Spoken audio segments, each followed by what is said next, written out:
One, two, three.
Good evening. I'm calling this meeting to order. The time is 5:33 p.m. in accordance with the Texas Open Meetings Act, Texas Government Code, Chapter 551. This meeting is officially open with a quorum present. We will now move to our pledge, vision, and mission statements, which will be led by our JROTC cadets from Benbrook Middle High School. Please stand for the Pledge of Allegiance.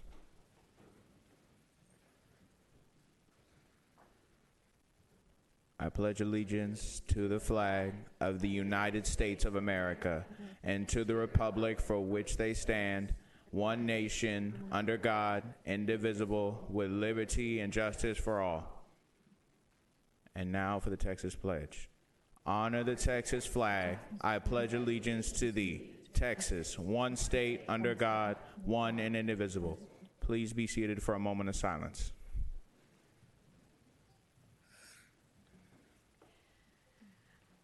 The FortWorth ISD vision, igniting in every child a passion for learning. The FortWorth ISD mission, preparing all students for success in college, career, and community leadership.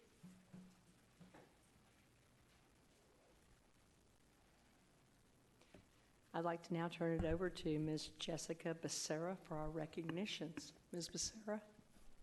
Good evening, President Martinez, First Vice President Jackson, Interim Superintendent Dr. Molinar, and trustees.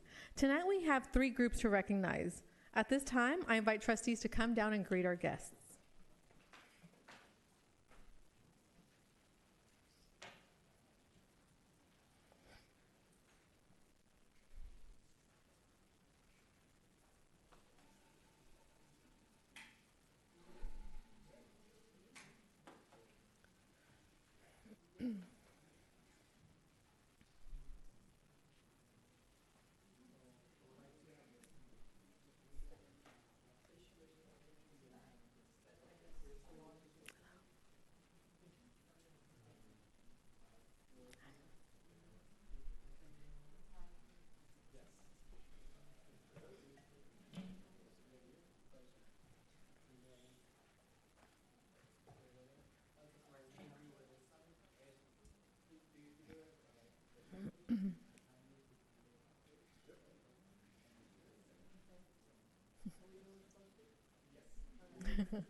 Tonight we recognize our greeters from Benbrook Middle High School, JROTC.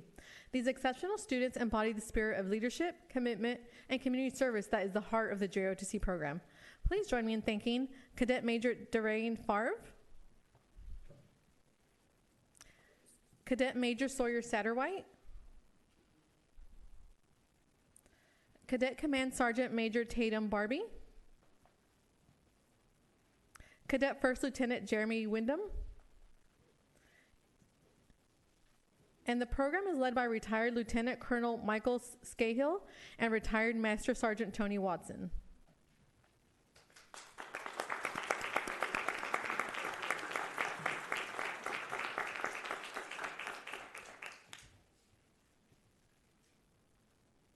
And we'll take a quick picture.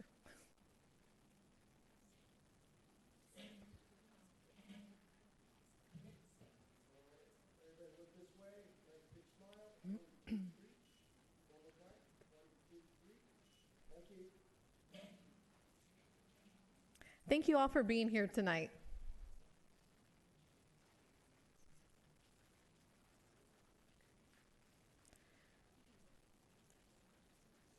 Our next group are the national winners in the Texas Association of Future Educators.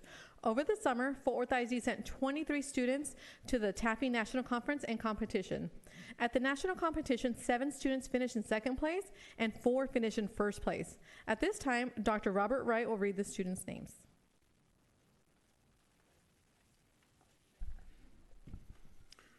From Arlington Heights High School, our national champion, Yesenia Moreno, Children's Literature in Spanish.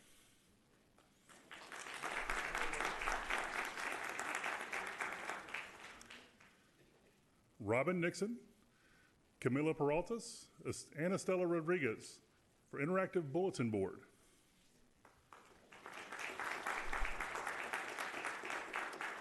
Gwen Bauer, Creative Lecture. Sofia Garcia and Denise Madrano, Children's Literature, Pre-K Spanish. Kira Binus, Creative Lecture 5. Now from South Hills, Kaylee Luna and Anahi Desodato, Interactive Bulletin Board, Elementary. Mariana Aguinega, Educator Rising Leadership.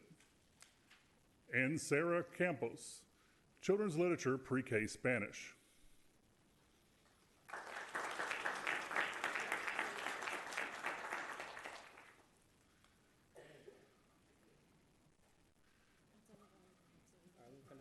Yeah. I'm sorry, I thought we were just going to keep. That's okay. No, you're good. I'll go back to heights on the thing, sorry.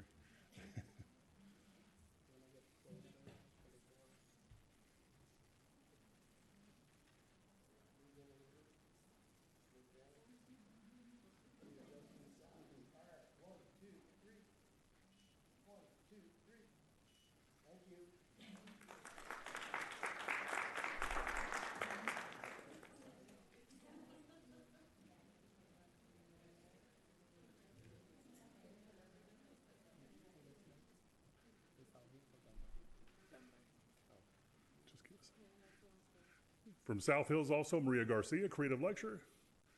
Lizeth Cano and Lydia Netro from Inside Our School. Andrea Espinoza and Carolina Martinez, Children's Literature, Pre-K.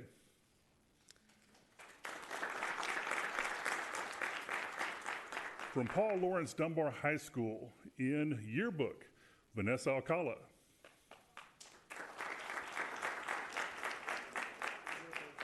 And Melissa Madrigal Corona, Lesson Planning in STEM.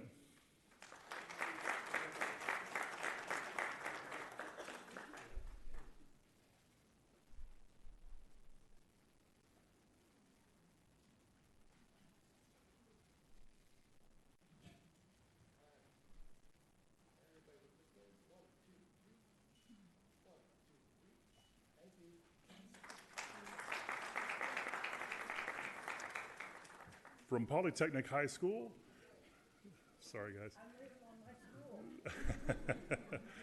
Samantha Parra, Dalia Lopez, Jorge Molina, and Ismael Munoz. Public service announcement.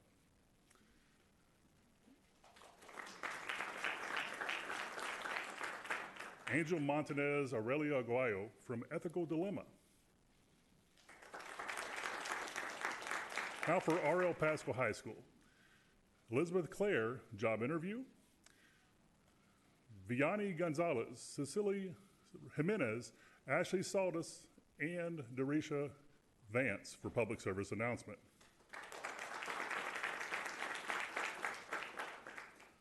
From Southwest High School, Saudia Harris, Tiana Henderson, Tammy Wynn, and Abigail Quintanilla for public service announcement. And Western Hills High School. Our national champions, Daisy Daniels, Samantha Chavez, and Sofia Castellanos from public service announcement.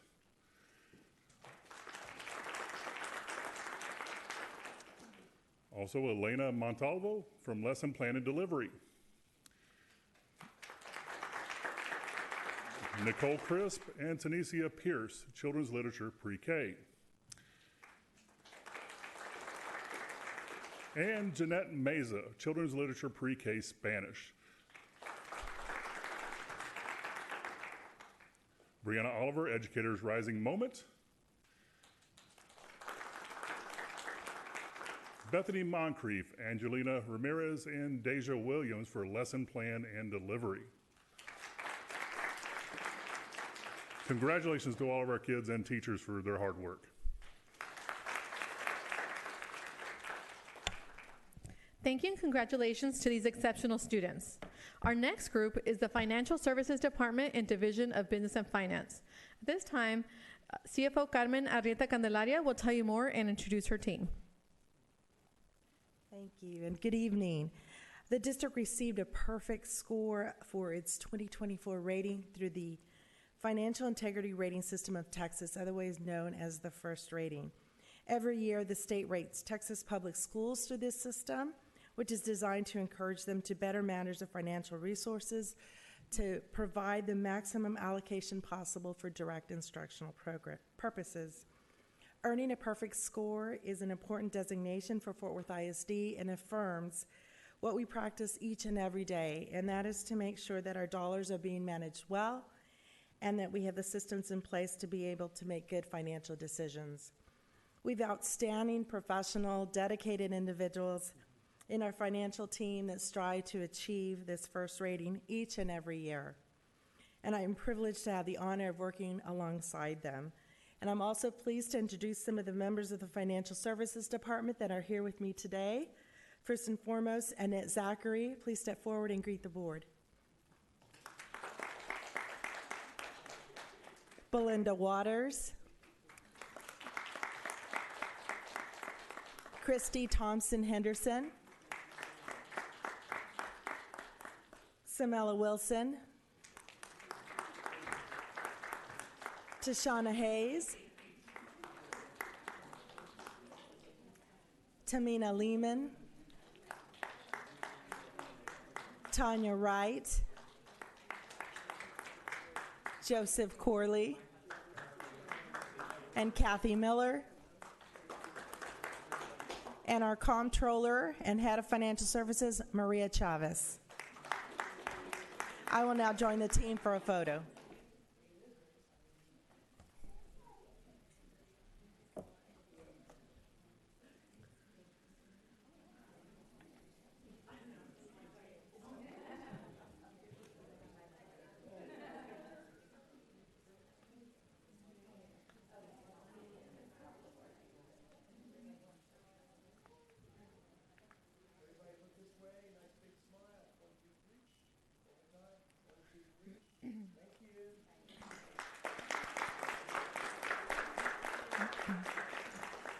Congratulations to the team on this outstanding achievement.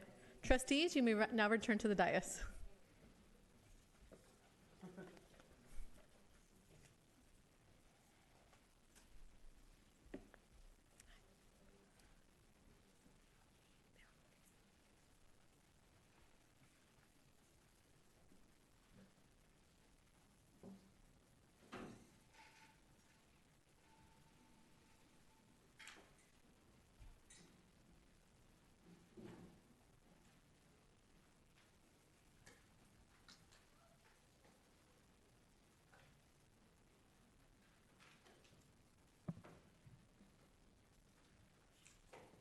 Congratulations to all, and thank you so much for being here tonight. I'd like for us all to take notice to a screen right there. Our president, Roxanne Martinez, is here with us. She couldn't be in her seat tonight, but she is certainly here and will be here for the whole meeting. Welcome, President Martinez. Thank you, First Vice Do you want to do a President test run to see if we can hear you? Could you hear me? Thank you.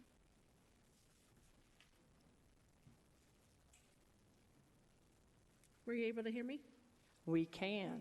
I don't know if it's as entertaining as when Trustee Bridges was on, but you can try harder. Yes, thank you. Okay, we'll move on to presentations. Accelerating Learning at the Core, Strengthening Tier 1 Instruction. Dr. Molinar, will you please introduce? Thank you, Trustee Jackson. If everyone would like to turn their attention to the screen, we have a QR code, just in case it's easier for you to pull it up on your phone and follow along, and then anyone at home that may want to follow along the presentation. So this evening, we have our Deputy Superintendent of Leading and Learning, Mr. Chowdhury, who's going to be presenting our report and presentation on Tier 1 instruction this evening. On? There you go. Good evening, trustees. Dr. Molinar, thank you for having me today. Excited to present our work that we are doing to strengthen our work around Tier 1.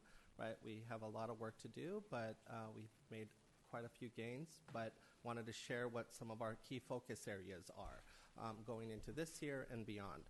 So if you follow along, jumping right into slide 1, just what is Tier 1, right?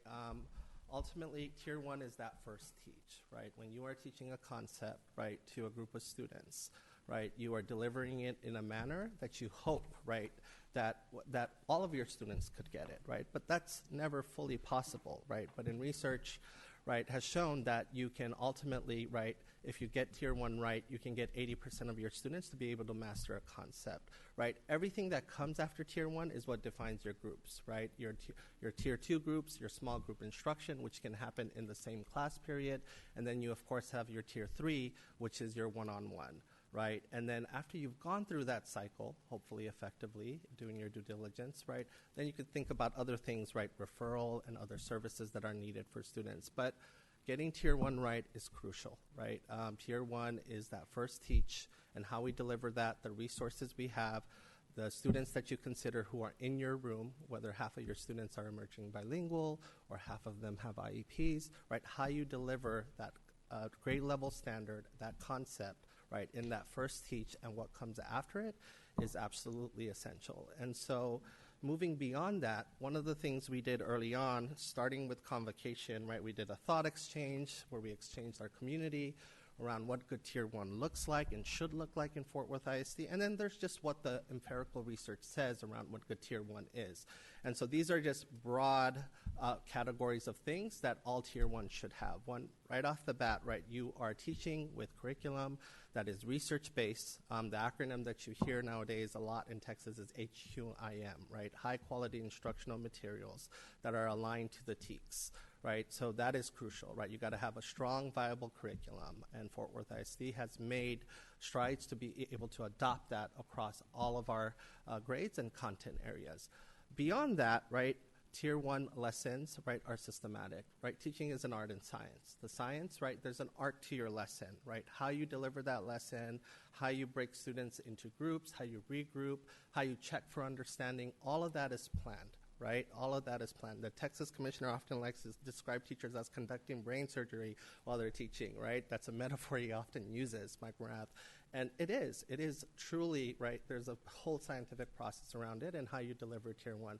And then, of course, there's an art to it, right? You got to make your lessons relevant. You got to make them engaging, right? I was just at CC Moss not too long ago. The students stood up, and they were exchanging their thoughts, and they were moving around to Selena, right? and it's just that connection and what they were doing, right, was amazing to see, and how they were both correcting each other on the wrong and right answers and ultimately arriving at the right answer, right? That's an engaging lesson. The curriculum we adopted doesn't say to do that, but the teacher, who's one of our designated teachers under the teacher incentive allotment, knows how to take that lesson to the next level and knows her students. So that's what we mean when we talk about rigorous, relevant, and engaging lessons, making them connect, right, to the students' lives and what that looks like.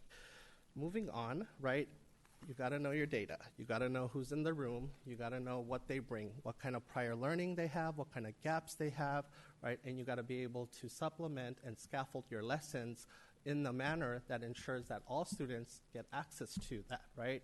Sometimes it's the concept that you're trying to get across, right? Versus, right, being able to read an entire passage, being able to understand the concept. That's very, very, very important, right, when we think about math. On the data-driven instruction, one of the things that we'll talk about a little bit more today is about just-in-time supports and learning acceleration. And I'll talk about more about what that means, right? How do you get students who are behind on certain key things they didn't get in the previous grades, but at the same time ensure that they get grade level content in their current grade and be able to move forward? Next, right, you got to have safe classrooms. You got to have supportive classrooms, right? Your emotional IQ, right? The connections that you have your students, you got to know them. You got to know you can be able to walk behind Muhammad and tap him on the shoulder because he's talking, and without even making a fuss, he stops talking and he focuses back on what he's doing, right? Our amazing teachers do that every day. They know their students. They know how to have that conversation with them.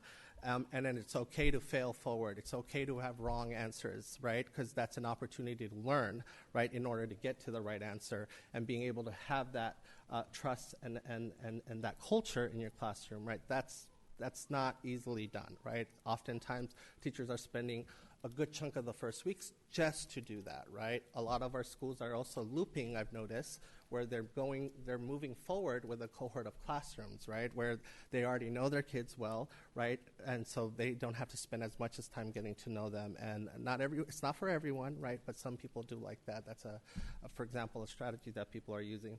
And of course, you're designing lessons with all students in mind, right? Equity is about thinking about all students and then ensuring that you are delivering it without watering it down, right? Grade level standards matter. Grade level teaching matters. The scaffolds is another thing, right?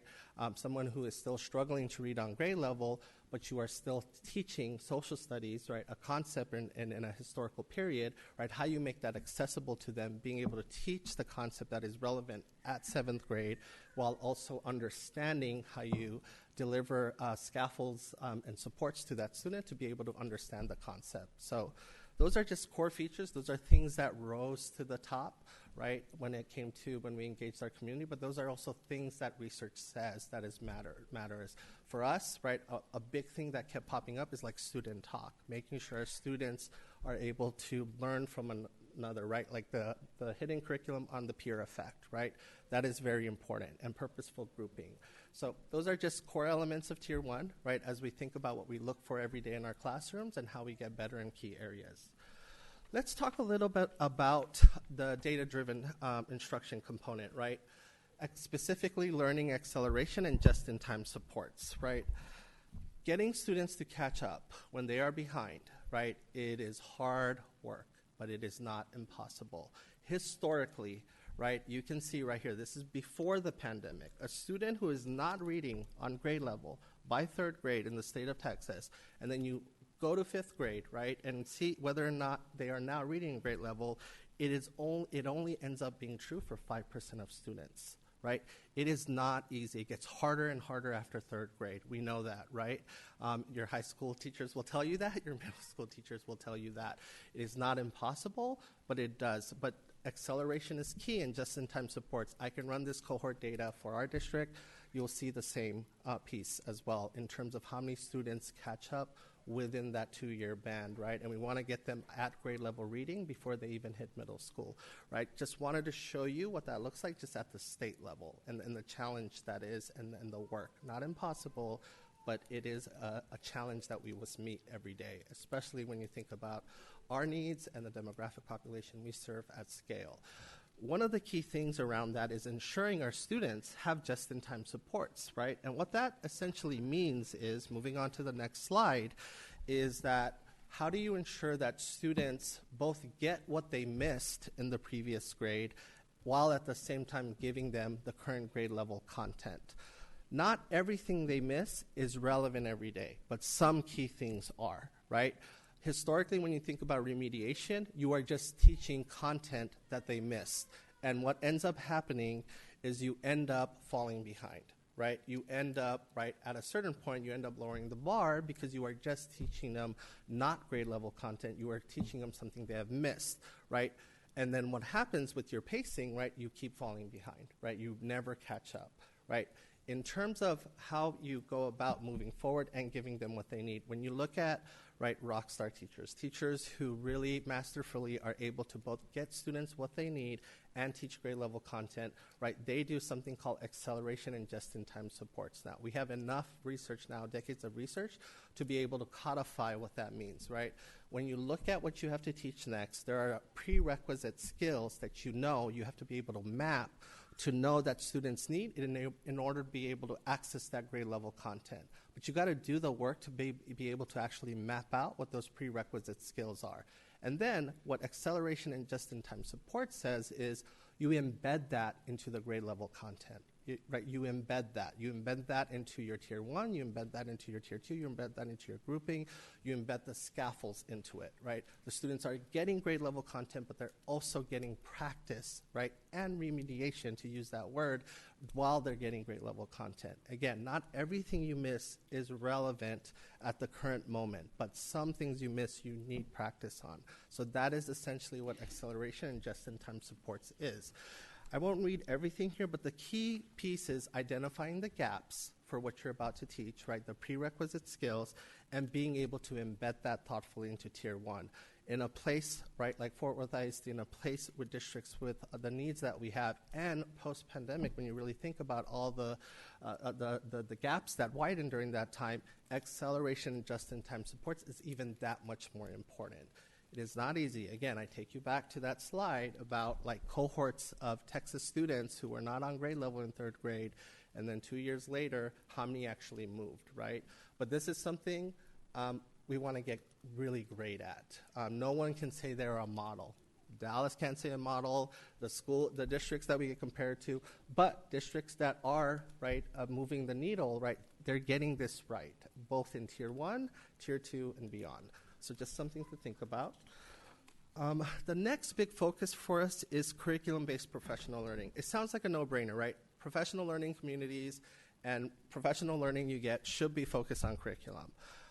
Research shows, actually, when you do survey teachers and you ask them how much curriculum-based learning did they get in pre-service education or how much they get during the year, it's actually not a lot, right? There's PD on so many things, but actually having PD on the adopted curriculum, so for us, for example, in reading in our elementary, we use Amplify, right?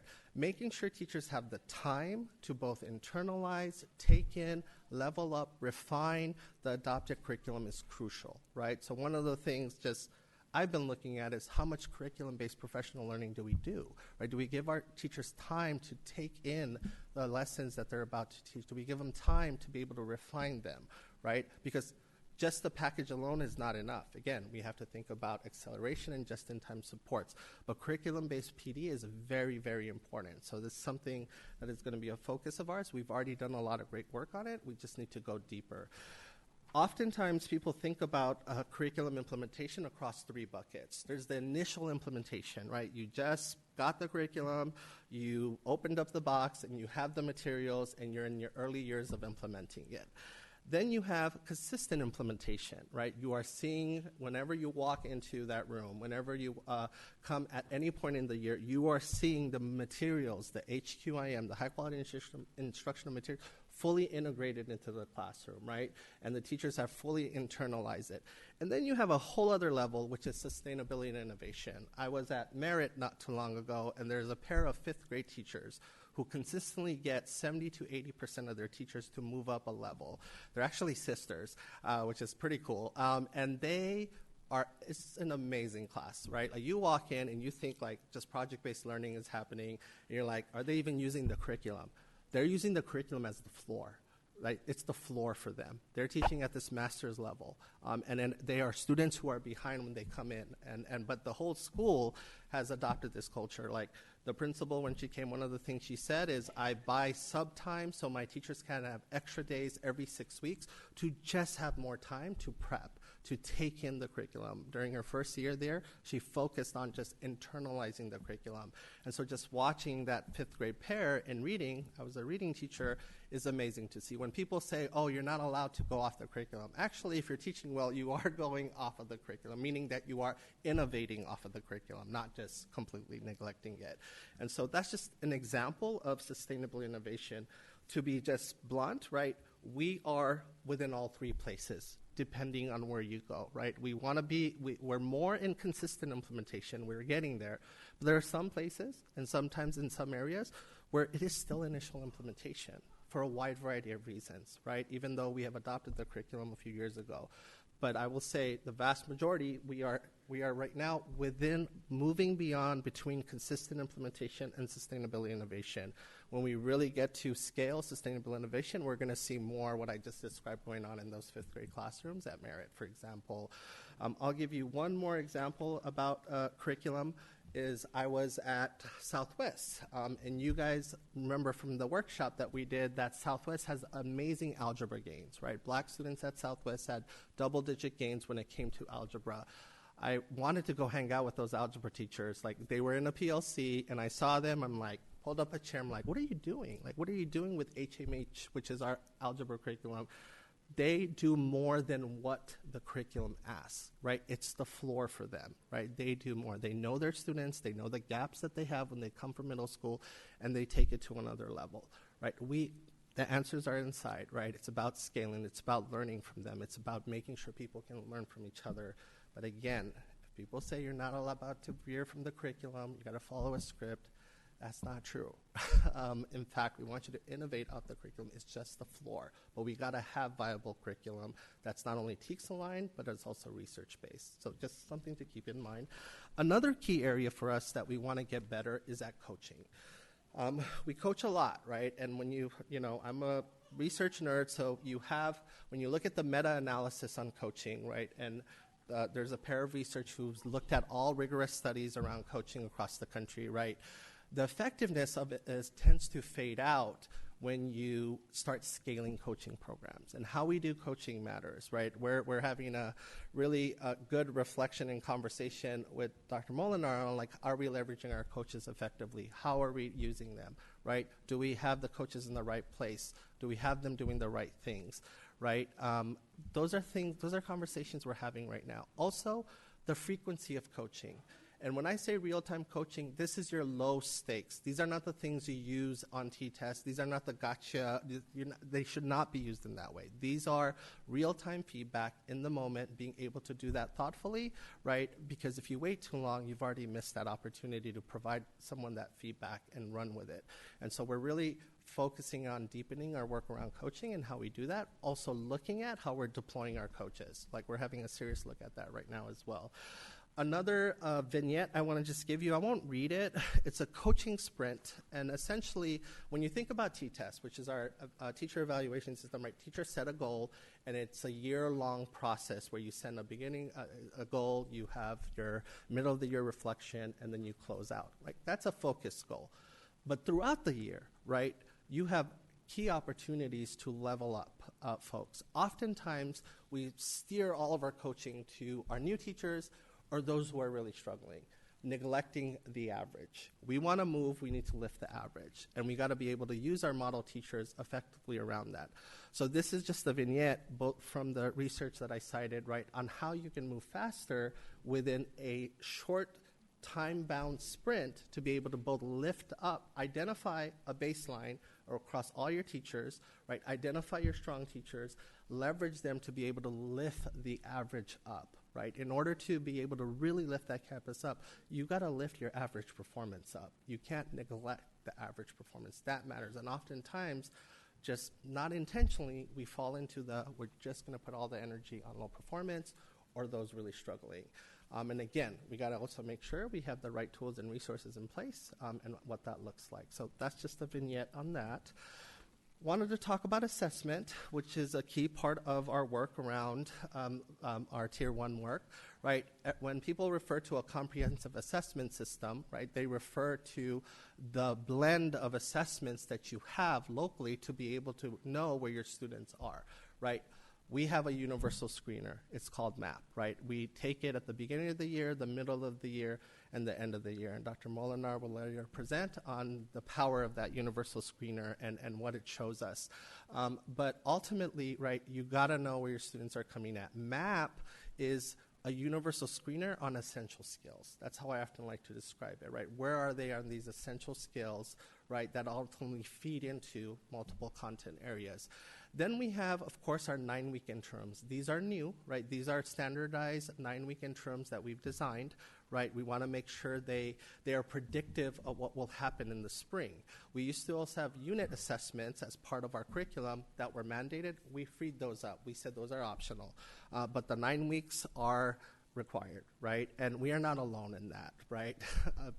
Going 45 an hour east to Dallas, they have 9-week assessments. They have versions of that, right? You got to be able to know at key points in the year how our students are doing universally, right? And enable to know, like that 5th grade team I described at Merritt, right? To know what they were doing. I was just at Diamond Hill Jarvis at a PLC literally this week on Monday with English team, English 1 and 2 team. And we just gave our 9-week assessments, and our research team publishes something called the roller coaster that essentially shows how our entire district did, broken down by campus, and how they did on the 9 weeks. So got to see our teachers at Diamond Hill Jarvis say, you know, what are they doing at so-and-so? I'd like to go there. Can I get time to go there, right? What are they doing over there, and why aren't we doing this, right? Again, it's a universal assessment. You take it away, now you can't make those fair comparisons about what's working or not. And then you have the daily formative assessments. Those are checks for understanding in Tier 1, right? Those are the things you do from a question you ask, right, to the class or in a small group or exit ticket that you design, right? These are daily checks for understanding that are aligned to ultimately standards that feed into what will play out in the 9-week. That will ultimately feed into, hopefully, what happens during the spring. So just something to think about there. Not going to read the slide, but this is just a view of what it looks like for kindergarten, right? In kindergarten, we don't have STAR, but we have our Texas KIA, which essentially gives you what our kindergarten readiness rate is. We give it in the fall, and then we have MAP as well as summatives in kindergarten as well. So this is what it looks like in kindergarten, right? And ensuring that they're developmentally appropriate and the information that we get is actionable. Again, another just global view of this, just giving the definition and purpose of each piece. I was at Benbrook Elementary today, and I got to see the principal work with her 4th grade math team, where you walk into this room and they have the beginning of the year map data broken down by student, and then you have this other wall where they had every student in 4th grade math and how they moved according to the 9-week assessment. 70% of their class, 70% of their school, including their special ed students, there was no gap between how they did. It was amazing to see that. They celebrated that, but then her whole point of that PLC, that professional learning team with her 4th grade pair of teachers, was to help them see what students they're not thinking of when it comes to 0 hour. They have something called 0 hour that starts at the beginning of the day, which is when they do intervention. And that time. What I saw today, I wish I could replicate consistently. It was just amazing to see. They are a B campus. To quote her, there's no reason why we shouldn't be an A, and I feel like they're going to be an A. But that was just a masterful use of data today, like how they used it and how she got her teachers to be able to, and the principal was leading, to be able to see something they're not seeing, even though they're with the students every day, using the 9-week interim as well as other things. And seeing special ed data with the general ed population with no gaps, you don't see that every day. So, I'm going to come back there and I'm going to want to shadow a special ed student because I want to know what they're doing because there's some answers there we should unlock for the rest of the system. This is just a narrative, right? Just giving a narrative around. I worked with our ELA team to be able to craft this on how these things all come together daily, right? Obviously, there's different plays you can run in how you do all this, but wanted you to give you a narrative on how both the MAP assessment from the first weeks of school and then going into the interim with, right, all of our formative and daily checks for understanding play out that ultimately lead to spring testing in STAR.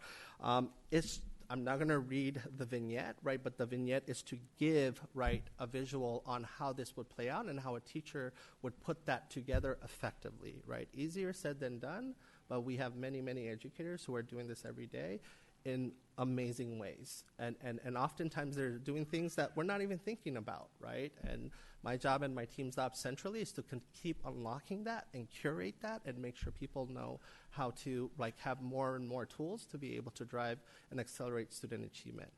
And with that, I will stop. Thank you very much. Do we have any questions from trustees?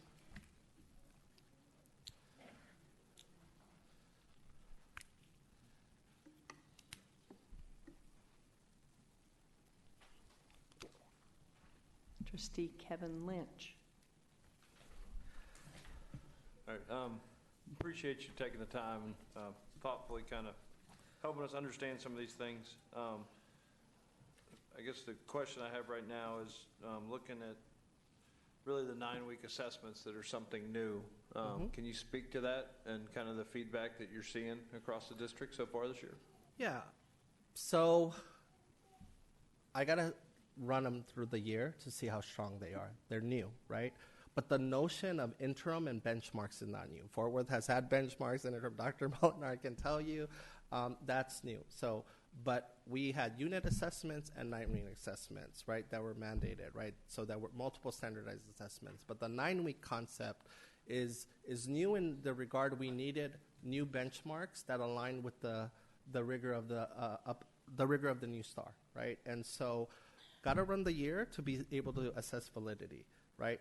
But the notion of not having them, right, that I would never recommend that, right? Because then you go completely, right? It's a guessing game what will happen between beginning of the year map, middle of the year map, and STAR. And all of the comparisons that I read about since I've moved here with all those districts from the Valley to Dallas, et cetera, those who are 20 points ahead, they have even more interim assessments than we do. And so the concept is not new. The feedback I've gotten is some don't like it, some like it. Some don't like it because they just see it as more testing, right? Some don't like it that they think it might not be reliable. Well, I got to see, because I had a whole lot of smart people centrally, coupled with our research team, build these, right? So at the end of the day, we got to see whether or not it ultimately lines up. But the notion of not having them, I would never recommend that, let alone any system leader in ensuring we accelerate achievement and know what's happening. Okay. And then is there a way to present, I guess, interim assessments to the board to have kind of a general idea around that? Yeah. You'll see interim assessments broken down by student groups in November. That's part of my next presentation. Okay. All right. Thank you. Trustee Bridges. Thank you, Madam Vice President. Bear with me just for a second here.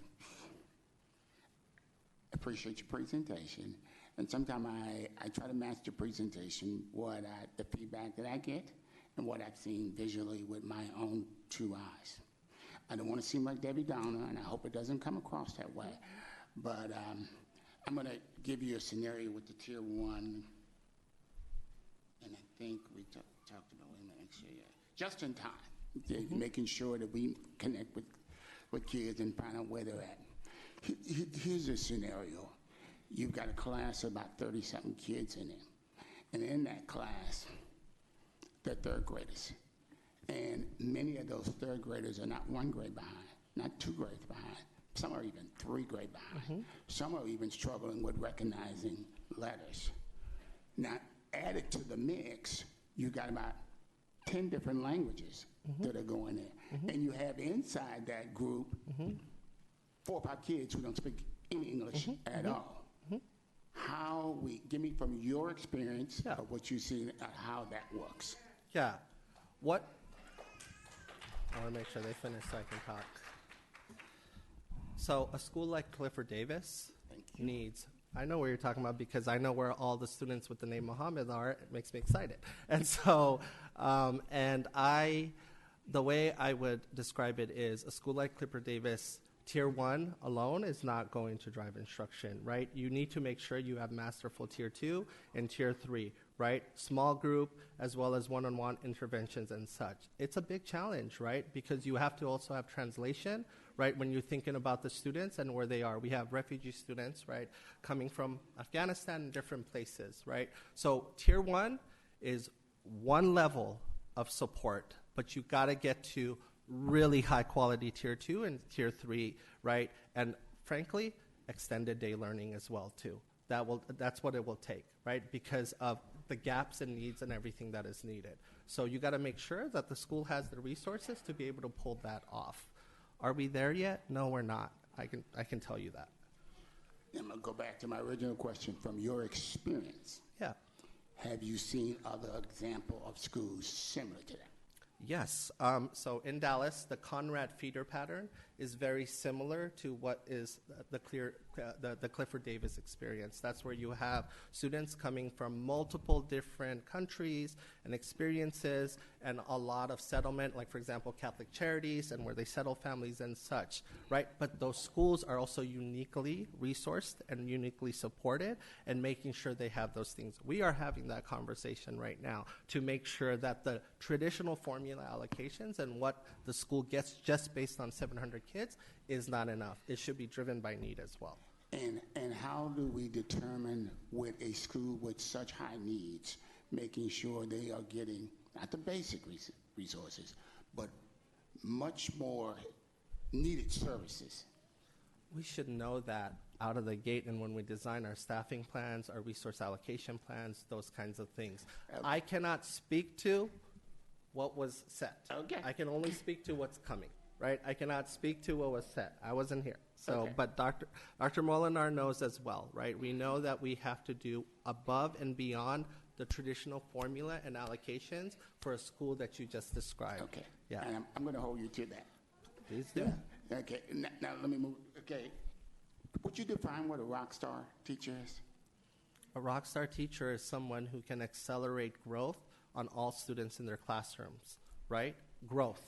Growth doesn't always mean you've taken someone who did not meets to meets immediately. You may have taken them did not meets to approaches, right? But you are growing your students. A high quality school is one that grows all of its students, right? One of my favorite schools in Texas is Charles Rice Elementary in South Dallas.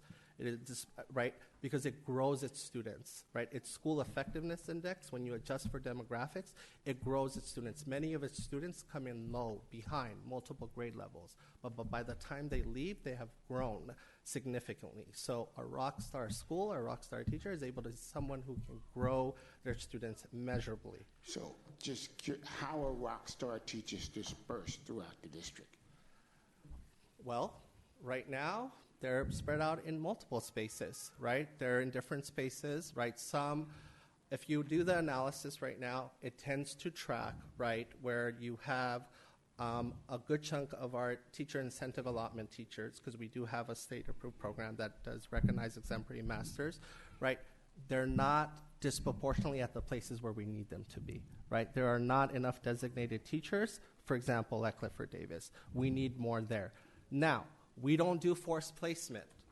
Some districts do. We don't, right? People are able to apply and go where they can, right, and where they want to go, right? So that matters as well, right? So that means you have to do above and beyond on recruitment, incentives, and all those kinds of things to be able to attract designated teachers to those schools. Okay. So should that be prioritized at the beginning of the year? Absolutely. Okay. Nothing you're saying I don't disagree with. Okay. Well,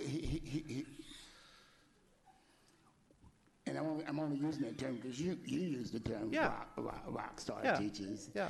My concern is that there's not enough rock star teachers in some of our highest needed schools, and that's in my opinion. Now, you got to also grow the teachers you have at those schools as well. You are absolutely right. Now, based on, and I know you can't determine the time and the date, and I'm asking this because this is the biggest question I get. When kids come at that level that far behind, and by the time they get to 5th grade, if we're doing all we're supposed to do, at that example, the kid I just gave you, or students I just gave you who are 3 grade levels behind, should we expect them to be a grade level by 5th grade? It depends the school that they're in and where they're at and what their resources are and who the teachers they get at 3rd, 4th, and 5th grade, right? But yes, we should be striving and obsessing about every day to build a system. When I first gave you my presentation, one of the things I told you about is consistency. Consistency, right? And it's not consistent everywhere. So we should always expect, but are we built for it yet? Are we where we need to be? No, but we should always strive to build that, yes. Okay, and my last question, because we're data-driven now, and we can look at these X amount of students and see where they are now. And we know, based on where Jaquan or Martinez is right now, we know he's 2 grade levels up. We know he's got to have A, B, C, and D. How are we doing that to make sure we are preparing him as he moves along the grade? Can you ask the question again? I'm trying to understand what the heart of your question is. Okay, just can you rephrase it? Can you rephrase it? We see Johnny is 3 grade levels behind. Yeah. And reading and math or what have you. Knowing that, I use it, let me back this up as an example. I seen this through a principal some years ago.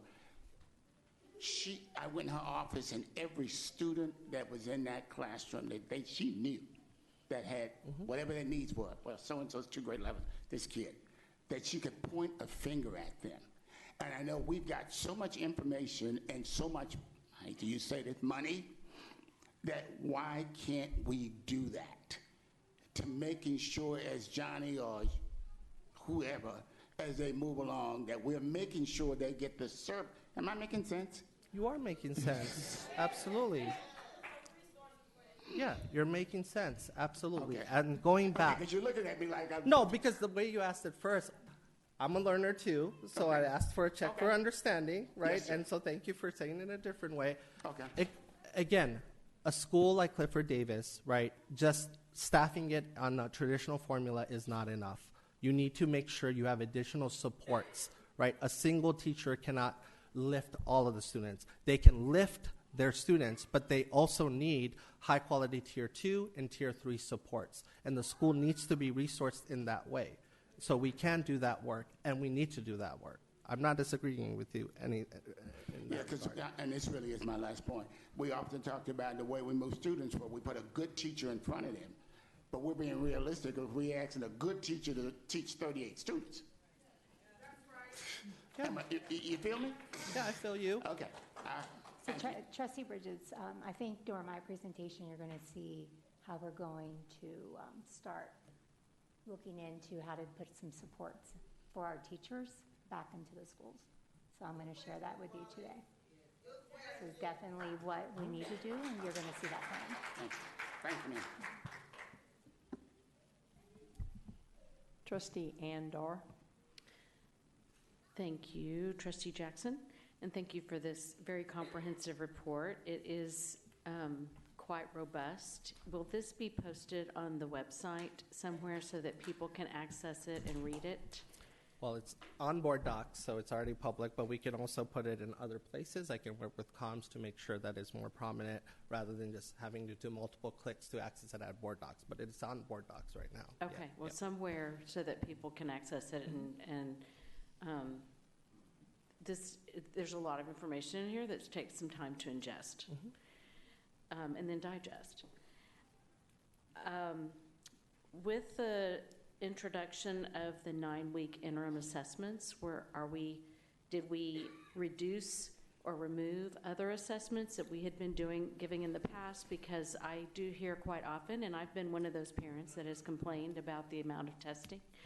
And so what are we not doing that we were doing when now that we've introduced the 9-week interim assessments? We removed the unit test. We used to have unit tests I'm sorry, I couldn't hear you. Can the you say it again? the unit tests that we used to have unit tests that happen more frequently, right at 4 and 6 week marks. We removed that as a mandate. They're still available, and some schools still use them. It works for them, but we removed that as like you must do this all at the same time, similar to like the way the 9-week works. Okay, so does that mean that we're doing less testing now, or about the same amount of testing? Technically, we're doing less testing because the unit test is not.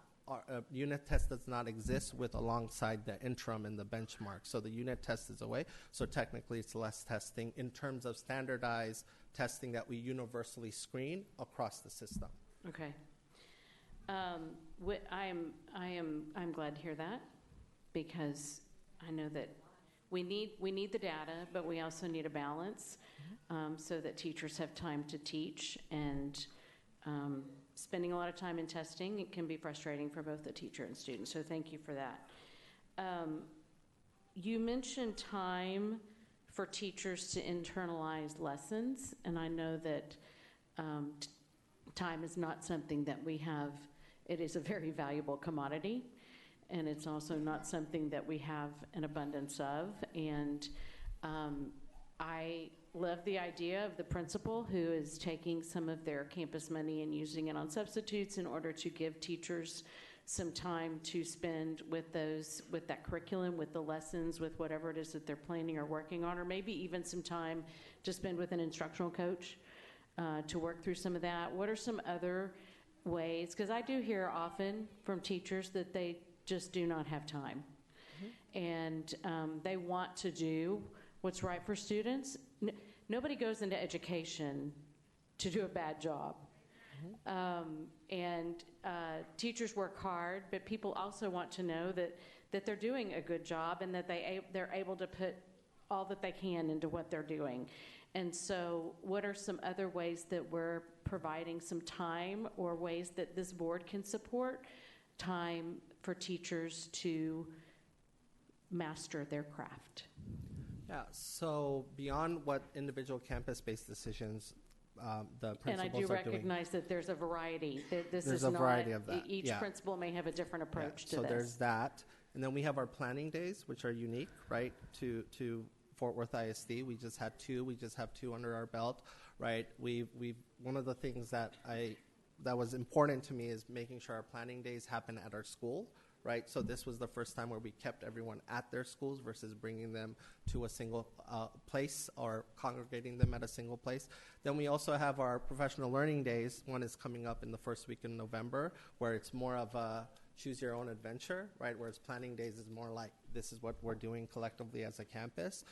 So we have those spread out all throughout the calendar, right? So in addition to their weekly, right, PLCs that they have, right, they also have these days where students are not attending Fort Worth ISD that day, they're off, and then the system is planning. So those are the additional things that we have done as a system so far.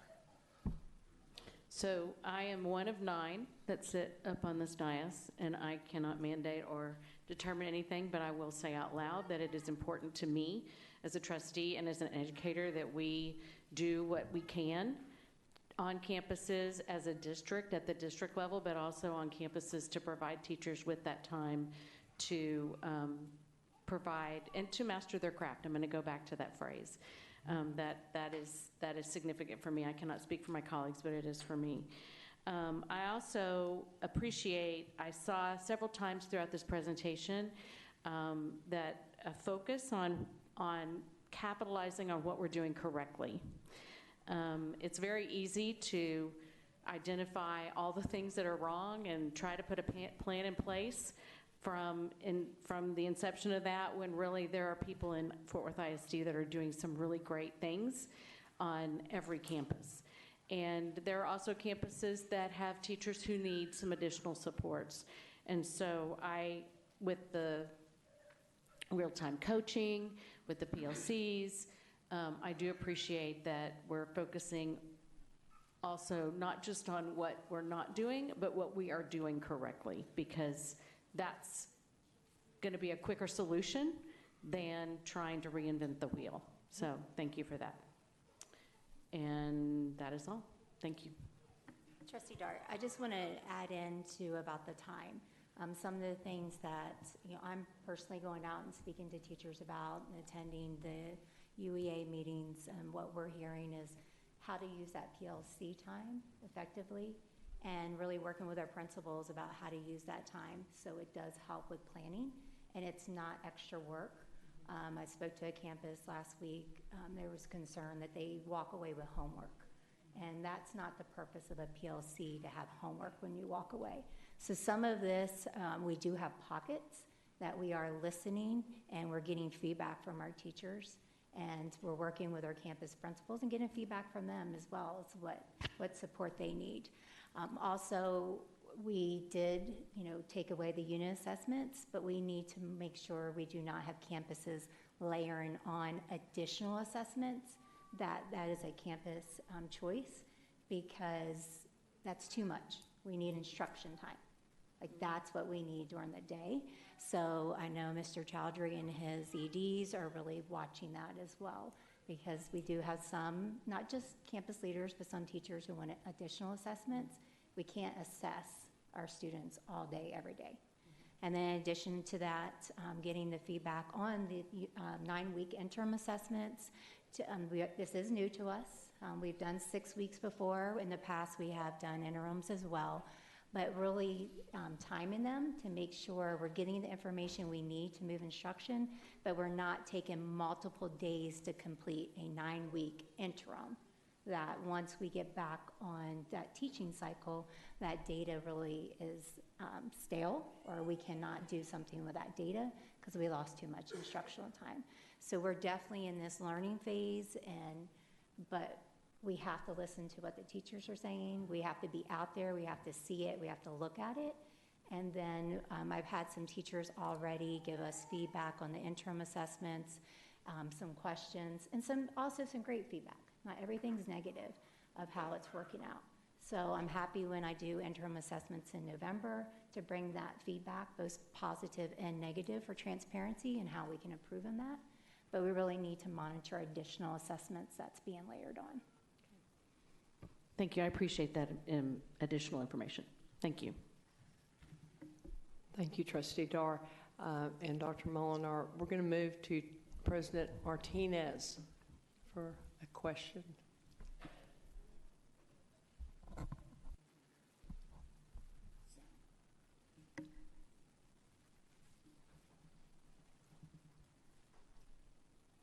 Can you hear me?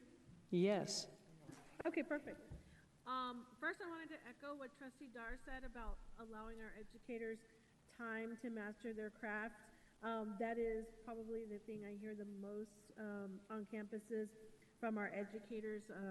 You gave some great examples about what some campuses are doing, but our teachers constantly voice that they need more time planned to work on these instructional lessons. So just wanted to echo what Trustee Dar said. Regarding our professional development, how do we currently measure our educator professional development to ensure it's effective and that our teachers are truly getting what they really need? Is there a evaluation or measurement around professional development?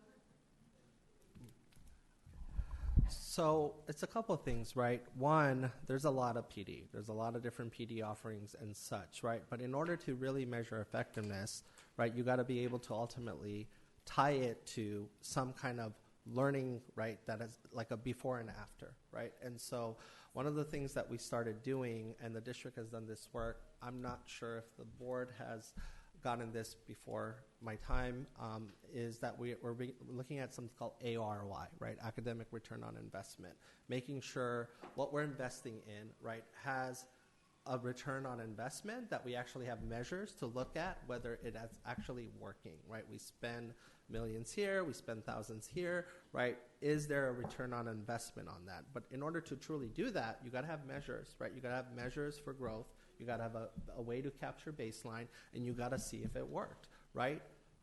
And I'm just going to say this word, assessment, right? You got to have some level of universal assessment to be able to know whether things are working or not, right? And then at the campus level, right, one of the questions, we recently had a principals meeting, and we asked actually principals this question: is your coaching working? How do you know, right?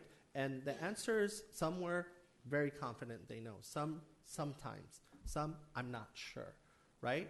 So want to get to always knowing that their coaching is working, right? An amazing principal can tell you, right, like this is where the my staff was struggling, or the teacher I was coaching, here's what I did, here are the research. This is a question we often ask when we interview principals, is tell us about a successful coaching experience. What did you do? What did you provide? How did you know it worked? I also like to ask the reverse. Tell us about a coaching experience that didn't work. And if you could go back, what would you do differently, right? And so we got to make sure we tie it and have a through line into what works. We're also just doing that centrally as well, right? Our staff goes to PD centrally. Why are we going to it? What's the return on investment, right? Those dollars could be rerouted to tutoring, to small group, if that's the case, right? So those are things that we're looking at, but you got to get a whole lot tighter on how you measure that. So that's what I would share. Do we also capture our feedback from our teachers themselves on the PD? Trustee Martinez, President Martinez, we're having a hard time hearing you. AV guys, could you amp her up a bit? The second question I asked was, are we also collecting feedback from our teachers on the professional development they receive? We always do, when it comes to our planning days, when it comes to our whole district days, we do collect feedback. We have survey data where they share what worked, what didn't. Some are, right? A yes, no, some are more qualitative, and then there's always open box questions where they can provide feedback and such. We do that. We did that with both of our planning days we recently had. We're about to have a whole day of professional learning in the first week of November. They will get an exit survey on that and what that looks like and what it's saying and what it's trending.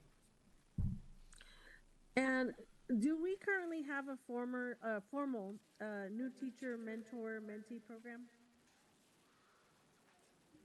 Can you come again on that one, President Martinez? Do we have a new teacher mentor mentee program? Not a district-wide one at this time. I don't know if the past if the district had one, but in terms of district-wide mentor mentee program for new teachers, we don't have one. Now, campuses, right, do make decisions where they pair teachers with a veteran teacher, with a new teacher. But in terms of a district-wide where we have a cadre of mentors who have free release time, like mentoring done well, right, you got to have free release time, right? And then when you think about new teachers, right, if you really, really design it well, even the way you give them their class sections and their course load, right, you give them time to be able to be mentored. Fortunately, the state has created a pathway to be able to go after, there's an echo. Should I keep going? Okay, yeah, there's where you can access annual grant making to be able to design a mentor program.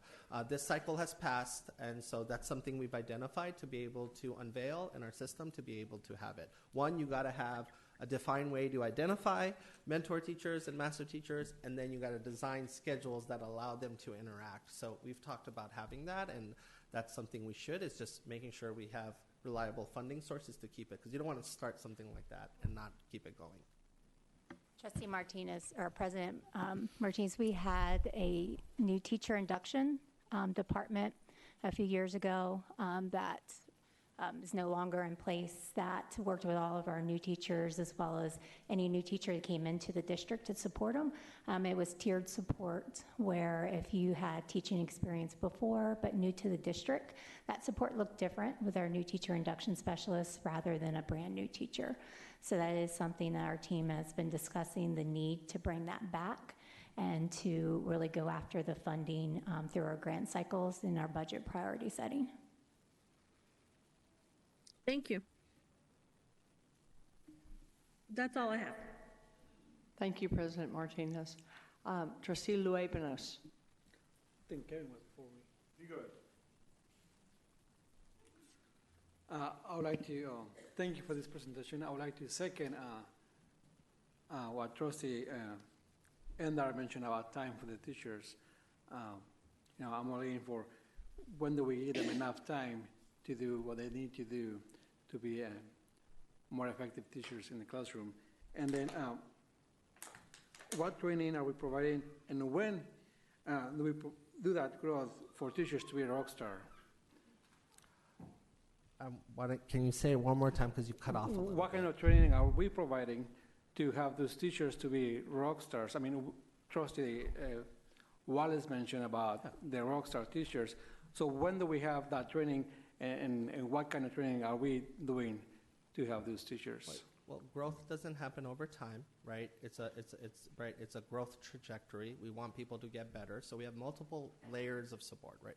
We have T-tests, right, where they set a goal annually, right, and they go with their principal or AP or who's assigned to them, and they measure whether they grew on that goal or not, right? And then they provide artifacts, right? Then there's another layer, right? We provide year-long professional learning in different areas to be able to develop in specific areas. But for me, the heart of it is going to be coaching at the end of the day. How we coach in the moment, how we push in, how we are able to provide models, how we are able to provide opportunities for people to go see another colleague do it, right? That's the best form of learning, right? But you got to design for that. You got to be able to have the resources and the people to be able to do that. Even how we deploy our coaches. We're having this conversation right now, right? Are we deploying our coaches in the right way and the right supports, right? We have a coaching concept right now where we have roles where we ask them to be experts of everything, right? That's like even principal teams, when you see them assign, right? Like principals, like of a high school, they may take the reading team and the math team or the science team, but their AP will take, right, the other content areas. So even how we build our coaches, right now we have a generalist coach concept where we are asking a single coach to be in jack of all trades, right? So that alone is, I would argue, it's a design flaw that we need to make better over time and have like literacy coaches, math coaches, etc. So those are some things we're working on as well. But it's multiple layers, but one of the key things is being able to coach in the moment, in real time, right when they need it, when that support is needed, and being able to have models to be able to show them and see. There's no better coach than being able to see, right, someone else do it who's walking in your shoes. You mentioned the teachers at Southwest High School in math. How often can we capitalize on those teachers or in that specific department to grow other teachers across the district? We can in many ways, right? They're not the only ones, right? But we have to go looking, right? That's the first thing I did. I told the research team, show me where people grew, not just at the school-wide level. During that workshop, the last slide I gave you, I made it anonymous, but I showed you teachers who grew at least 50% of their students, right? At least one level, right? So there's a lot of that. Even at an F campus, you can have a team, right, that grew, but the rest of the school didn't grow, right? And then we as a system have to find ways to leverage their learning, right? When we have professional learning days, in the last principals meeting, we had principals presenting to each other, right? Rather than just having someone else come, right? And it was one of the more highest rated principal meeting experiences when I read the feedback from their colleagues, right? Literally like someone who's walking in my shoes, right? And here's how they're doing it. And with demographics, that include my challenges as well. So it's how we do that. We should also have a formal teacher leader program. We should, right? We should have teacher leaders. We're piloting something called opportunity culture right now, where we take teacher leaders, right, and be able to extend their reach with others at their school to be able to keep them in the classroom, but also make sure that they're incentivized, there's a stipend involved to be able to also coach their colleagues as well, right? That takes work, right? So we are definitely exploring strategic staffing models to be able to do that, but would love to, over time, we've had this discussion recently, have like a teacher leader concept. You shouldn't have to step out of the classroom in order to be able to, one, also make more, but also to be able to coach up your colleagues and such. So would love to figure out how to do that at a scale going into next year. So now that we have the data, hopefully next year we have, we see the data growing on those packets of teachers that are not, all those classes that are not growing, we can see more growth next year. Or this year. Okay. Thank you. Trustee Lynch? Just, I guess, one comment, then one final question. I think it'd be helpful for us to understand, I realize you're new, and what is realistic to expect this year versus, future years. I know some things take a lot of scheduling and planning, but I think it'd be helpful for the board and the community to kind of understand that. And then my last question is, as we look at curriculum-based professional learning, you mentioned kind of the 3 tiers, if you will.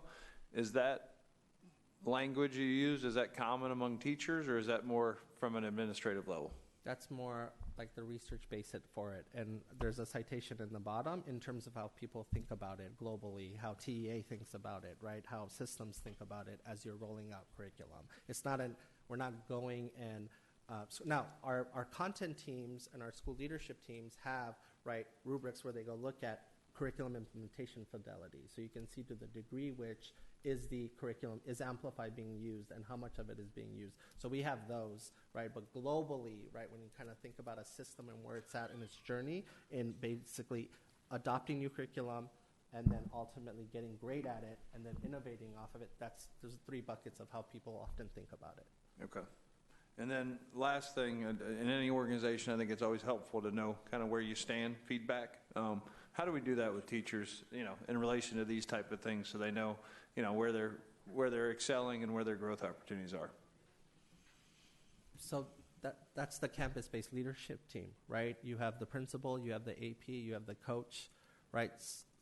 our high schools, right, we have a high school principal, we have 4 APs, they have a dean, some have 2 additional coaches based on our school performance framework, right? There's 7, 8 adults, some schools that are smaller, right? It's 2 adults, 3 adults, right? That's the team coupled with district-based supports and being able to provide that real-time support and coaching both within their professional learning communities as well as during the classroom. For me, the heart of where we really need to be at is professional learning communities, right? That's where the design of a lesson, right? That's where you anticipate misunderstandings. That's where you really think about all those components of Tier 1, right, before you deploy it and run the play in the classroom. So we really need to be in those spaces to be able to help people support and grow and how to deliver, right, quality lessons over time. So that's really where we need to be versus, right, always just coming to classrooms, staying there for 15 minutes and leaving, right? That's not going to give you enough of a snapshot, right? So professional learning communities, to me, is really the heart of the work, and where we need to spend our time. Trustee Luebanos. Thank you. Kind of on the feedback, and you mentioned the feedback that we get from teachers after professional development. Is that feedback consistent among teachers on what's working, what's not working? Well, we run it after every professional learning day we have, right? And so we have a consistent survey and what we ask, and so we aggregate. We don't force people to fill it out, right? So you might have 5,000 people who participated, 2,500 filled it out, right? And then so you use that, right? That is one snapshot that you have that you're systematically collecting, but then I made sure that my team from school leadership, both on learning and leading side, they were deployed at specific schools to be able to also get qualitative data as well too, right? The things that don't always make it on the survey. But we are consistently running, right, the questions we ask globally and are able to assess whether or not people felt it was productive, what they got, what they did in it. And then, of course, there's always an open box question, and we can read the things that they say there as well too. And for the style that was not productive to the teachers, do we replace those items on the next training, or do we continue to do the same thing? No, we adapt from there. When we did the first planning day survey, a lot of people did not want to go to different places, right? So they wanted to be at campuses. They wanted to be at their school. So that was a major shift, right? I read that, I was like, yeah, we need to make sure people are on the ground, are at their campuses, right? And then we now just captured another survey now that they're at campuses, what they want to do, right? Now the feedback varies, right? Some of the feedback is, I just want to be in my classroom. I want to be in my classroom, not in a PLC. We have to assess that as leadership. Is that something we just allow universally, right? And if you're struggling and I'm struggling and she is, we're both teaching 3rd grade reading at the same school, and she has answers that we need to learn from, we need to make sure we create more time for us to learn from her, right? But I could easily make a decision to placate and say, everyone just be in your own classrooms, right? Now, for some people, it's great that we give more time with their colleagues. For some folks, they just want to be in their classroom and plan alone. But that's a tension, right? That you are not always going to be popular for making a decision, right? So those are things we wrestle with. Well, I'm glad to hear that we're listening to the feedback from our teachers. So I just want to add a layer to that, because giving us feedback and then reacting to feedback and then following that loop again is what I feel we're missing. I love that we're gaining the feedback and we're reviewing it, but sometimes you got to pull those groups in because you have trends that you're seeing through that feedback, even through the first 2 sessions, and then pulling some of those teachers in and helping us design the next planning day. Like, we need them at the table helping to design and getting that feedback. That's important. And that's important for our principals too. And I know that they've started doing that with some of our principals, especially our veterans are going out and asking them, here's our principal meeting agenda. What do you think about this session? And getting some feedback. Now we've got to broaden that and do it with our teachers. We need to listen to them so they'll be engaged. It's like, you know, Mr. Childers said, not everyone's going to be happy for having to do a planning day and having a structure. But if we have people at the table and helping us design that, and then helping us design the feedback as well of what questions to ask, we're going to get stronger. But that's our continuous improvement cycle. We've started it. Now we got to go to that next loop and work on that part of it. Thank you. I just have a quick question. Appreciate the high energy and the quick responses. So what I heard was you go into schools, you go into rooms, you observe, and you're going to find the answers to unlock for the rest of the system. So to me, I think what I heard, I just want to clarify, identify, share. The share gets to the heart of where you think we need to go, which is professional learning. Are we good for so far? Did I track? Finish your thought, and then I can fill in Okay, anything. okay. Yeah. And then you will apply, and that might be a pilot or that might be system-wide. Then you're going to assess our students' growth and our professional leaders' growth as well. And then somehow you're going to deliver this to our community and to this board, because if it works, it's a win, and if it doesn't, we have to report it and determine how to pivot. Absolutely. And so the only thing I would add is professional learning that leverages each other, right, systematically to be able to grow. That is important.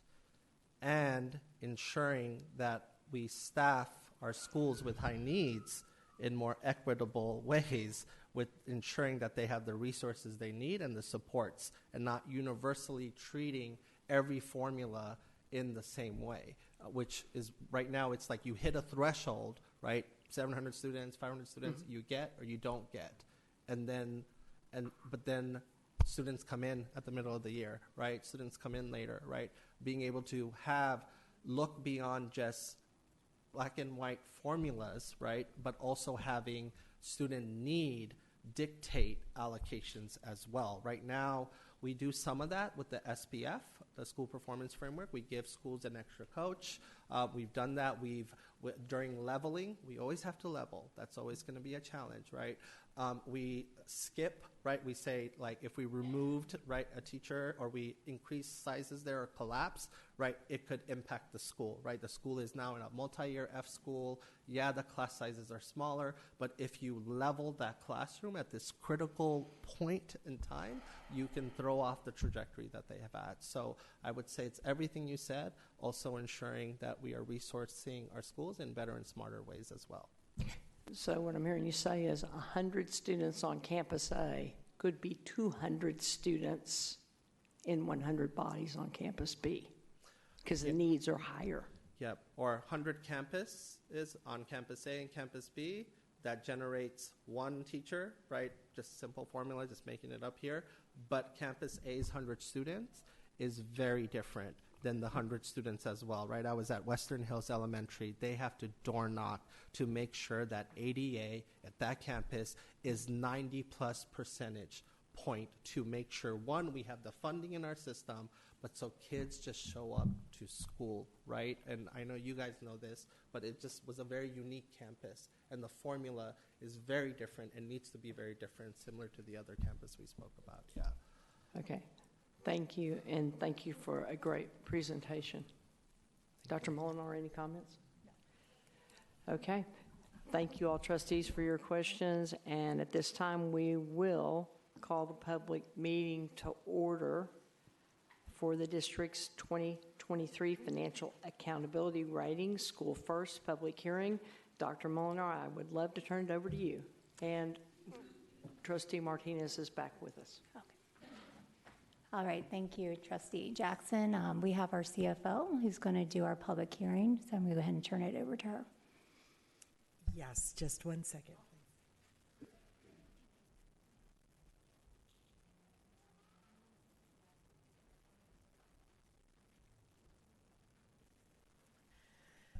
The clicker, I needed to get the clicker. Good evening, Carmen Arieta Candelaria. Good evening, President Martinez, members of the board, Dr. Molinar. I'm here to present the 2024 school first report. This is part of the public hearing that's required by the state. The purpose of the school first report is our financial accountability rating system that again holds school districts accountable for the quality of their financial management practices. And it's a tool across the state that creates transparency and discloses the quality of those decision-making processes concerning the financial resources that the district receives. How are the ratings assessed? Well, TEA has developed 21 indicators that produce a numerical score from 0 to 100, and they give a rating of A, B, C, or F based on those scores that are calculated. There are 3 major areas assessed. There are critical indicators. These are 4 indicators that you get either a pass or fail score. And obviously we passed all 4 scores. There's solvency indicators, and there's 11 of those indicators, and you can generate an additional 85 points. FortWorth ISD generated 85 out of 85 points. There are 2 markers that TA did not score this year, indicator 10 and 15, primarily due to the COVID, and coming out of COVID, they elected not to measure those indicators. And then we have 6 indicators related to financial competence, total 15 points, and those 15 points were garnered by Fort Worth ISD. There are some changes effective. Every year we're required to go over those changes, and these are the 3 indicators that changed year over year, and they're listed there. We are required to hold a public meeting within 2 months of the release of the final first rating. So our first rating was effective on September 10th, and this notice was also published in our newspaper, and it was published in accordance with TEA regulations on October 11th, and therefore we're holding this public hearing on October 22nd. There are certain requirements that the Fort Worth ISD must comply with, and we have to distribute an annual financial management report that compares current year ratings versus prior year ratings, and those are disclosures that are required by state law, as notated on the PowerPoint, and they're also aligned with the commissioner's rules in the code. This report is also available on the Fort Worth ISD website under the financial services posting. You can go and look at in more detail about the report, look at each one of the indicators, and it just provides more detailed information regarding the scores. If you look at Fort Worth ISD 2024 rating, again, we received a perfect 100 score. We have over the years, and I've provided those scores since 2018, 2019, we've done well, received a superior rating, but this is the first year that we've received a 100 score. And with that, I stand ready for any questions that you might have regarding this presentation.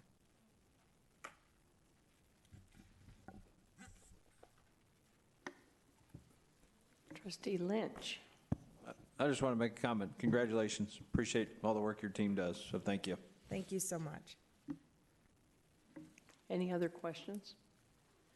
Then we'll move to public comment. We have 1 speaker, Ms. Holly Plemons. Ms. Plemons.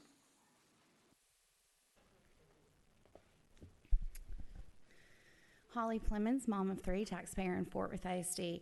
I want to thank whoever it is that moved the public comment, not just for this, but after the presentations. If that was you, Ms. Jackson, or if that was you, Ms. Martinez, thank you for doing that. This 100 on this first report, I want everybody to make sure that they understand this doesn't mean that Fort Worth ISD is financially responsible with your tax dollars. This means that they turn things in on time. That's awesome. Miss Carmen over here makes over $200,000 a year. I would hope that she turns things in on time. Also, on September 19th is when you guys release this to the public. On September 13th, Fort Worth ISD announced the 6 Fort Worth ISD seniors who have been honored as National Merit Scholarship finalists. This is a big deal. They are in the top 1% of the nation, and nothing has come before the board. There hasn't been a little picture taking with these 6 students. 3 of them are at Paschal, and then 2 are at I.M. Terrell, and 1 is at Biomedical High School. I want to know why these kids are not being celebrated, but this is. Is it only because it's required by law? Because these kids should absolutely be celebrated. There's 6 in the entire district. This is the nation. It's a huge deal. Also makes me question why these kids haven't been brought up and something hasn't been said about them. Also to say about this little presentation that we just had here. He admitted that he's experimenting on our kids. This is experimental of these interim assessments. They're also not telling you that Ms. we do the Clemens, interim star. Ms. Yes. Clemens, my apologies to interrupt, but this is the public hearing, just For the commenting on first. financial first, if you Right. could. Okay. Thank you so much. Well, I wanted to pull that in. Try to get a little bit extra time there, but you busted me. Okay, fine. Yes, I'm ma'am. done. That's But- it. This is nonsense, though, this 100 thing. I don't want anybody or any taxpayers thinking, oh, they're using our money wisely. They're not. All they do is waste your money. Thank you. Thank you, Ms. Plymouth.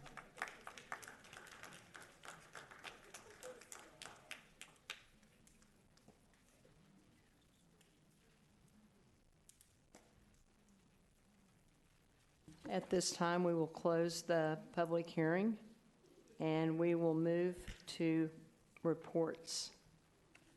7A, public notice of federal grant applications submitted between July 1st, 2024 and September 30th, 2024. And B will be annual evaluation of the bilingual education program. Dr. Molinar? It's just any questions from the trustees around those reports. Are there any questions? Okay. We'll move along to public comment. At this time, we will hear public comment addressing items on this agenda, as well as items of a general nature or topics not specifically listed on the agenda. Let me remind you that because of restrictions by the Texas Open Meetings Act, board members may not engage in a verbal exchange about a subject that has been posted. We will listen and we will take notes, but the board is prohibited from responding to any inquiries made during a board meeting on any topic not posted on this agenda. However, the board may reply with 1, a statement of specific factual information given in response to the inquiry, 2, recitation of existing policy in response to the inquiry, or 3, direct the person to visit with staff about the issue. No presentation may exceed 2 minutes unless the speaker has prior approval for additional time because of the use of a translator. Speakers who require the assistance of a translator are permitted double the allotted time, which will be 4 minutes, as speakers who do not require the assistance of a translator. Speakers, when your name is called, please approach the podium by going to the back of the room, down the stairs, and coming up the side wall on your right. As soon as a speaker begins speaking, the time clock will begin. And we have a full room, and I appreciate that very much. Thank you for each being here. Please try to keep your noise level down so that we can hear every public comment. We have 22 public commenters tonight, and we want to hear each of them. The first public commenter will be Ms. Amanda Inay.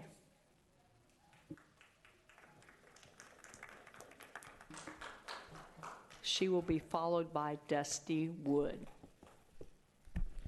Good evening, President Martinez, First Vice President Ms. Jackson, Board, and Dr. Molinar. I stand before you very concerned about our district. Some areas of concern are directors over there in the transportation department are driving out your bus drivers. And teachers that have CDLs are being asked to leave their classroom to drive students where they need to go, which means students are not being instructed. Teachers are continuing to leave on the daily, and many planning not to return in January due to the toxic culture, unrealistic administrative tasks, lack of focus on student achievement, lack of support in the area of behavior management.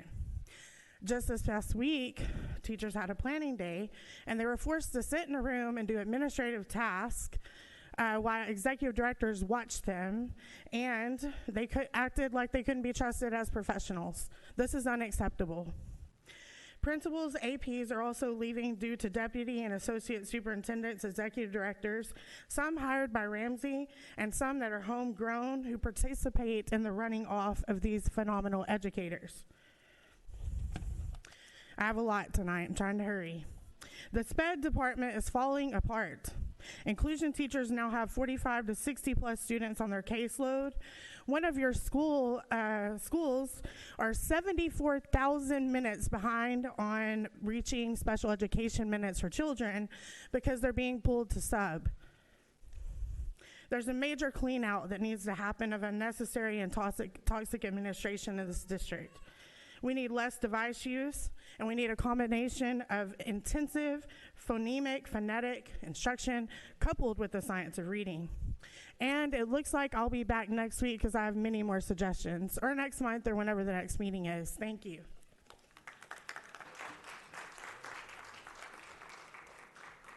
Thank you. Dusty Wood. We'll move to Maria Galvan.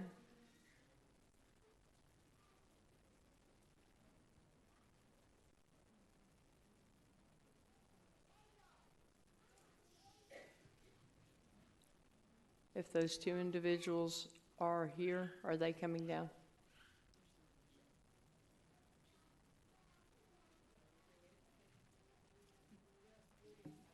Thank you.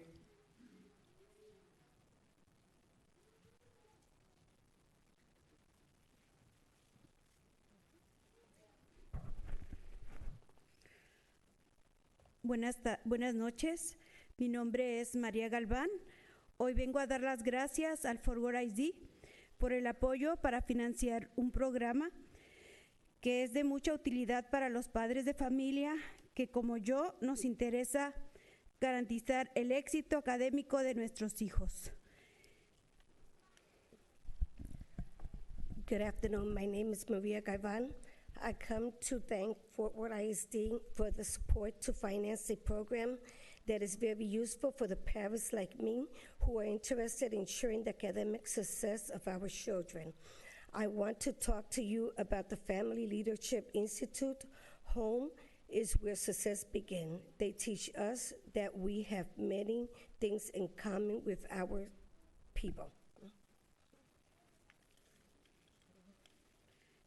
Es un apoyo para enseñar a los padres y cuidadores de los niños la importancia de fomentar el liderazgo familiar, impulsando el éxito para la vida de nuestros hijos. Nos enseñan que el liderazgo está presente en la casa, en la escuela, en la iglesia y en la comunidad.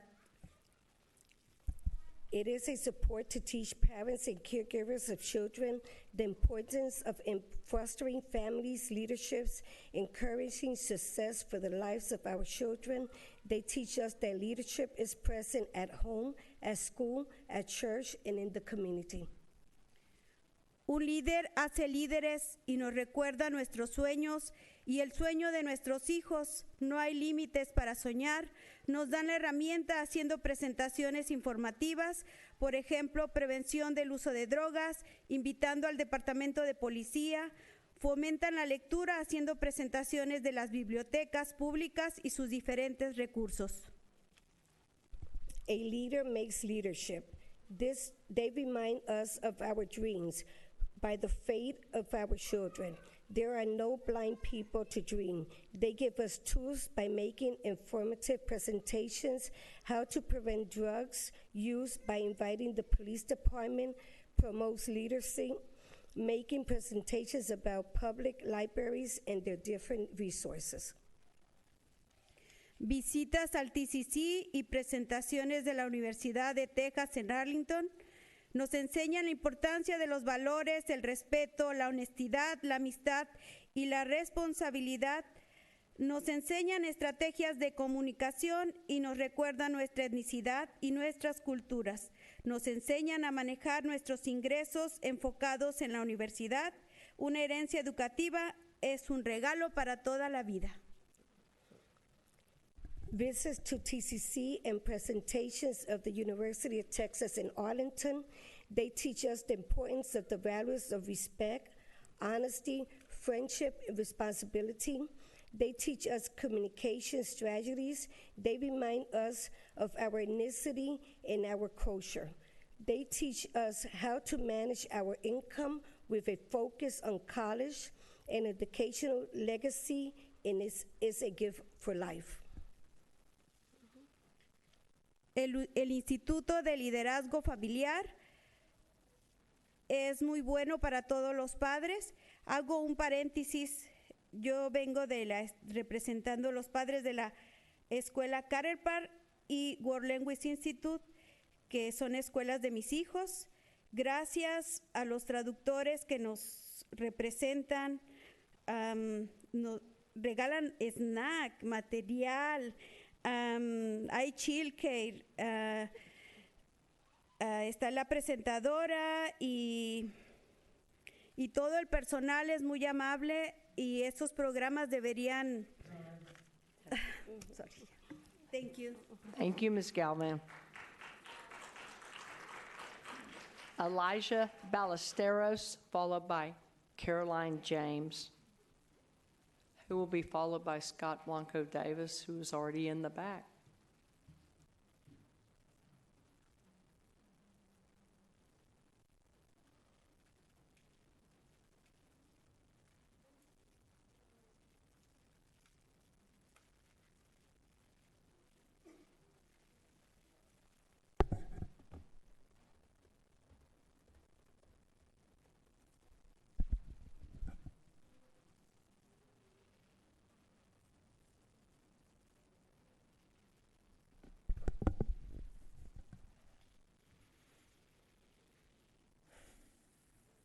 Good evening, board members. First, I want to honor the board by thanking you all for the opportunity to speak today.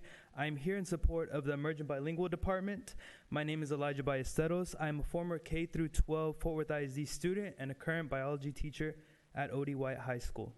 Last year, I was honored to be recognized by my colleagues as the Campus Teacher of the Year and as the Fort Worth ISD 2024-2025 District Teacher of the Year. Additionally, because of the encouragement and help of the Fort Worth ISD EB department, I applied to be the BEAM Secondary ESL Teacher of the Year and received this recognition as well. BEAM stands for Bilingual ESL Education Association of the Metroplex and includes school districts and teachers from Region 10 and Region 11. I am proud to represent Fort Worth ISD ESL teachers. I'm here to speak to of the support my students and I received from the Fort Worth ISD EB department, especially in regards to EB retention through the Our Journeys Club, formerly known as Journeys, that is on many campuses across the school district. Our Journeys empowers emergent bilingual students in middle school and high school by focusing on community leadership, college, and career. Through our Journeys, EB students have the opportunity to visit and explore university campuses, hear from guest speakers about careers across many industries, and positively impact their communities by doing a project where they identify an area of need in their community and generate solutions they can take action on. Last year was the first year that OD White campus had the Our Journeys Club. White students focused their community project on how school cleanliness negatively affects their learning environment. Students took photos of the campus, scored areas of the campus on their cleanliness, interviewed custodial staff, and surveyed students, teachers, and administrators. By the end of the year, students presented their findings via PowerPoint. Thank you to the Fort Worth ISD EB department for advocating for EB students and supporting our teachers. Thank you. Thank you. Caroline James will be followed by Scott Blanco Davis. Good evening. My name is Caroline James. My husband and I live in the West Cliff neighborhood. We've lived there for 22 years. I always start the same way.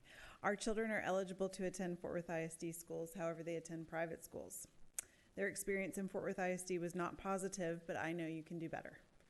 This month is Dyslexia Awareness Month, a month where we take some time to learn more about one of the most common learning disabilities. Dyslexia affects roughly 20% of the population. Dyslexia is a language-based learning disability that makes it difficult to read, write, and spell despite normal intelligence levels. People with dyslexia are often inventors and entrepreneurs. These are people who have worked hard to overcome challenges. They think differently. You've heard me tell you about Walt Disney, Steve Jobs, Nolan Ryan, Frida Kahlo, and my son Andrew James. They all have dyslexia. These are people who are valuable to our society, to this community, to me. We need to take time to understand how to serve them well in school. Last month, I encouraged each of you to attend a dyslexia simulation in honor of Dyslexia Awareness, which was this month. I'd like to thank Kevin Lynch, Ann Dar, and Anael for taking me up on this offer. Your commitment to understanding dyslexia means the world to me and conveys a commitment to serving students with dyslexia. Thank you. Key School and Training Center is hosting another simulation January 15th, and I invite those of you who have not attended a simulation to go. It will be powerful. These are students who we need to identify and serve well. They will be leaders in their schools. They will be leaders in this district and in our community. I saw Parent Shield outside tonight with signs saying reading is a civil right. Literacy is indeed a civil right. Let's make Fort Worth the district that prioritizes literacy for all students. Thank you.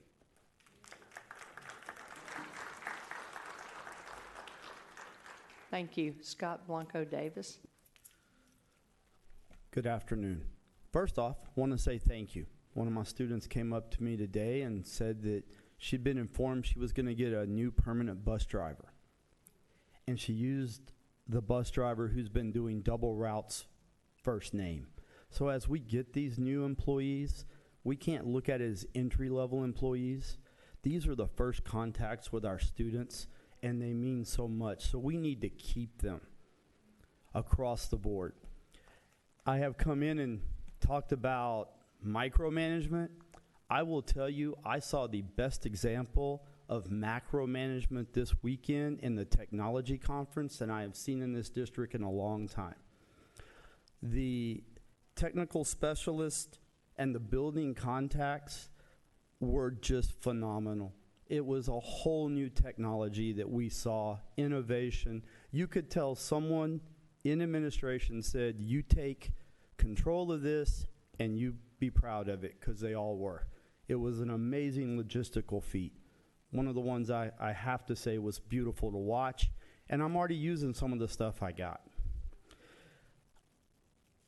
So I want to say thank you. I'm seeing a change, and I like that macro management. That's a much nicer word.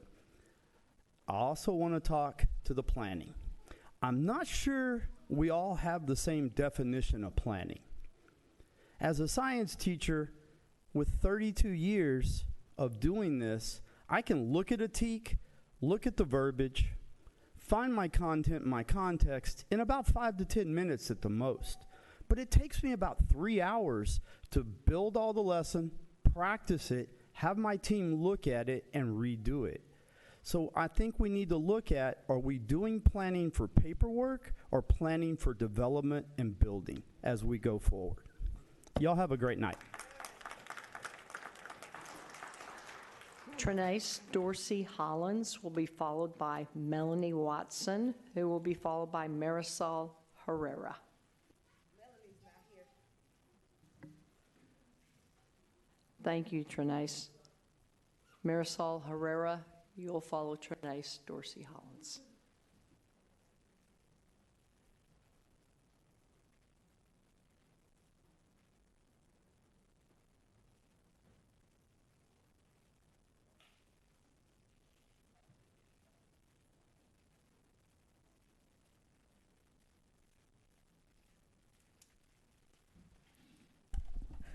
Good afternoon. My name is Trinace Dorsey Hollins with Parent Shield Fort Worth, and we're here today, as always, to stress the urgency of ensuring that our children are literate and making growth. It does give a glimmer of hope that Dr. Molinar has come in and echoed some of the words that Parent Shield has been pushing. Per Dr. Molinar's report, priority 1 is improving student achievement and closing gaps through intervention, which is what we've been stating all along. high dosage intervention, replicating best practices of high performance schools. Again, all the things that we've been asking you guys to prioritize.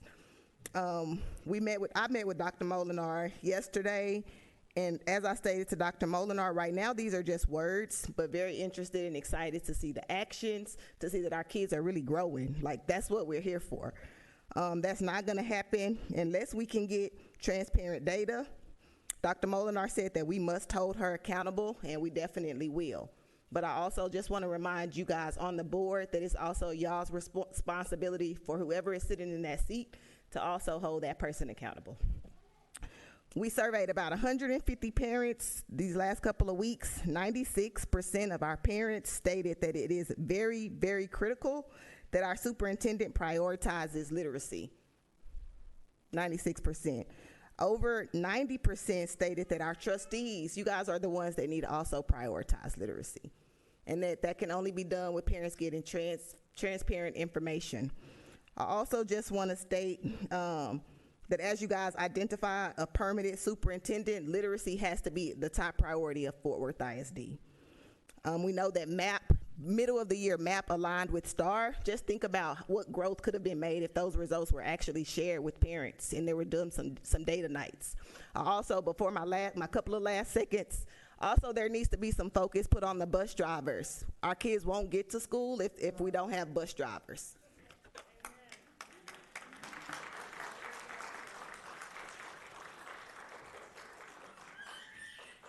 Marisol Herrera will be followed by Joel Garcia, who will be followed by Holly Plemons.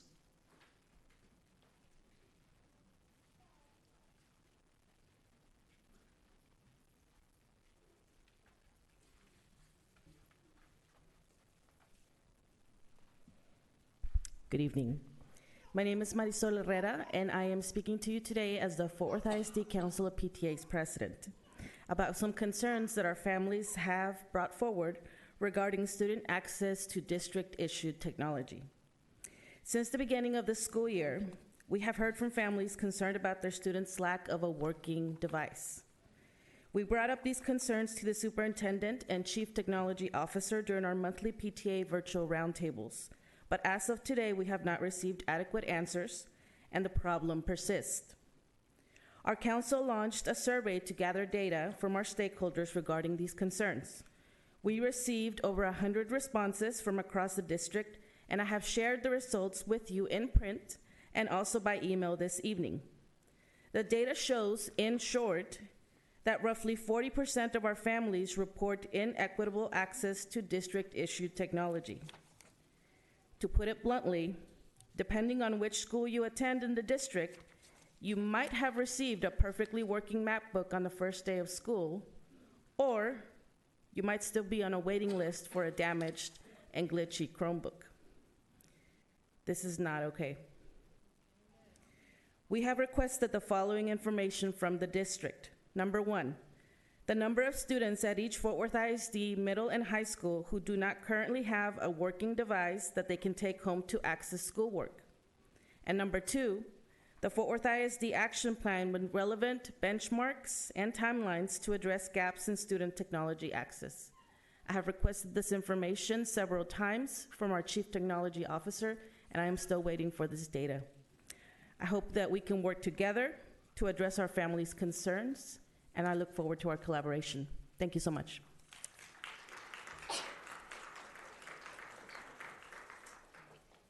Joel Garcia.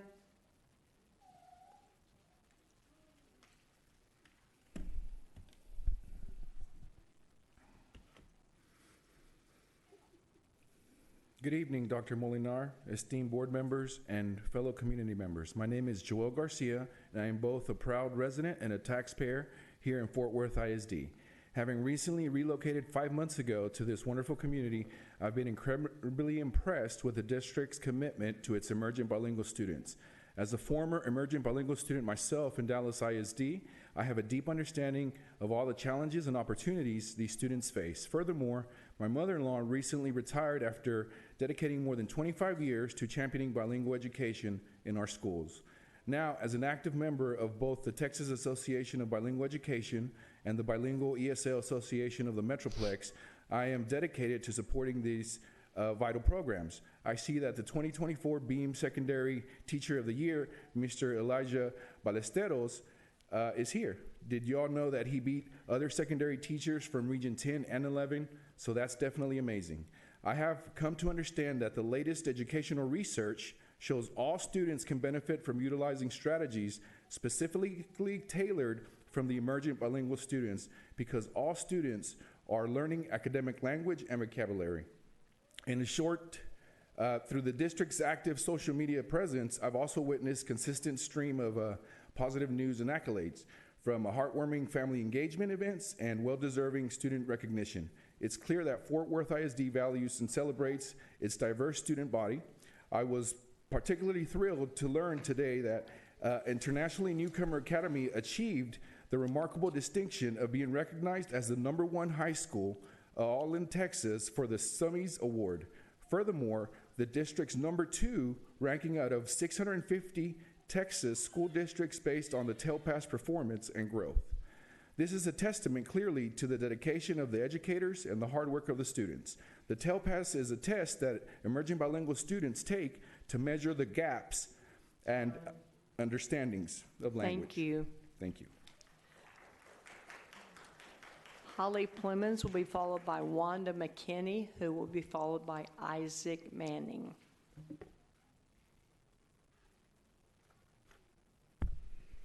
Holly Plemons, mom of 3, taxpayer in Fort Worth ISD. Consent Agenda C. Please do not approve this. This specifically is for child care associates. It says here, child care providers. This is a school. This is not a child care provider. When you called our teachers, when people called our teachers daycare providers and someplace to put your kids during the COVID pandemic, people didn't like that too much. This is expanding this. So also, this is just hired to backfill.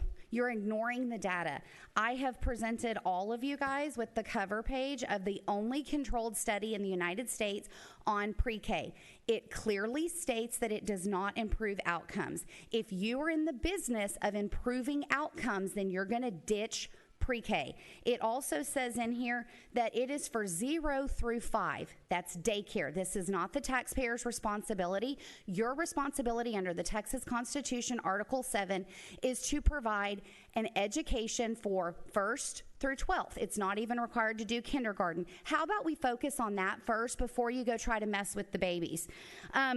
Child care associates. They make $120 million a year. Says here that it is for child care, not education. And the director makes over $1 million. I have their tax returns right here. For you to be going through SB 1882, you're going to be providing anywhere between $1,000 and $1,800 per student to child care associates.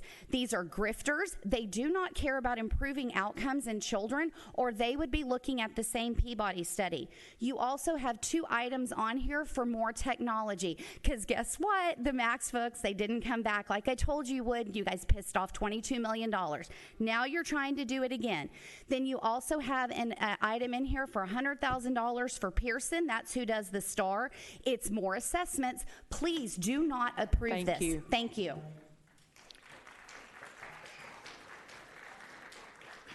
Ms. McKinney. Good evening, President Martinez, Dr. Molinar, and trustees. Dr. Molinar, I trust that while you're the interim superintendent, that you will have the moral courage to do what's right by Fort Worth ISD students. You can start by removing Mr. Mohammed Chaudhary as Assistant Deputy Superintendent of Learning and Leading. Based on what Mr. Chaudhary did and said at the September 10th board workshop, he has no intentions of providing black students what they specifically need to succeed academically. What he did, or should I say did not do, is publicly present data disaggregated by race. This showed an intentional lack of transparency and possibly more blatantly a cover-up. What he said when Trustee Bridges, an African American, asked, quote, why aren't African American students moving at the same pace? His reply was very profound. Quote, it's a legacy of soft bigotry, of low expectations in this country that has been going on forever, and we need to overcome it. You're right. But within the same breath, you looked a black man in the face and made what I consider a bigoted statement, which was, "But I'm not going to give you," implying black man, black student, a special program. "I'm not going to give you a special program," meaning to support the improvement of their academic success. We don't need his kind of mentality in Fort Worth ISD.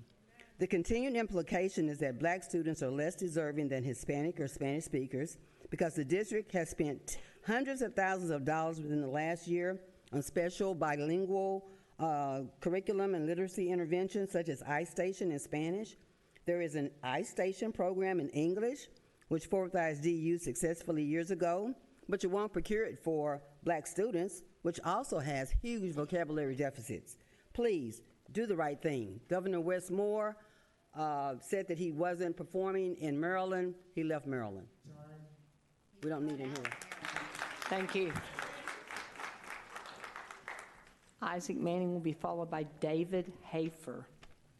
President Martinez, trustees, Dr. Molinar, first I'd like to thank Dr. Rodriguez for appointing me to represent District 1 on the Citizens Oversight Committee. This is my third term on COC. We're entering a radical period of transparency at Fort Worth ISD, where all of us are aligning around the transformation to achieve student outcomes. The 21 bond program should be no exception. We are currently renovating 17 middle schools with a post-construction occupancy of over 25,000 seats, and our live-in attendance for that same number is just under 13,000, so we're overbuilding by close to 100%. Only 8 of the 17 middle schools are meeting our passing educational building adequacy rating of 70%. The net is we're spending money in this bond in the absence of real-time data that is being generated by the facilities master planning effort on schools that may or may not be required when looked at comprehensively across the entire district landscape. The point is you have a rare window of opportunity to hit the pause button and to get through the facilities master plan in order to look at the projects you're spending money on today in light of the entire picture of the facilities across the district. That window closes in the first quarter of 2025. At that point, based on current construction estimates, you will have encumbered over $863 million of your bond. Much has been said from the dais is that we have to spend this money. A 43-vote margin that this bond passed with does not constitute a mandate. The facilities master plan makes the premise of the bond look even more and more suspect. We are fighting the last war, not the war we're in. At the end of the day, everyone in the community wants our kids to be successful and to secure the futures that they deserve. One part of that equation means putting them in the best resource facilities that we as a community can provide them. Thank you. Thank you. David Hafer will be followed by Eric Kreil. Good evening. I was expecting 3 minutes rather than 2, so I'm going to try to speed through this, and I won't be able to address all that I wanted to tonight. I'm a strong advocate for public schools. I earned teacher certification when I was in college. I want our district to be the best that it can be, even in spite of how the state government has hamstringed and provide lack of support financially to the school districts while they sit on a huge surplus. At the October 8th meeting, I commented on the 8 ratification items on the September regular meeting agenda.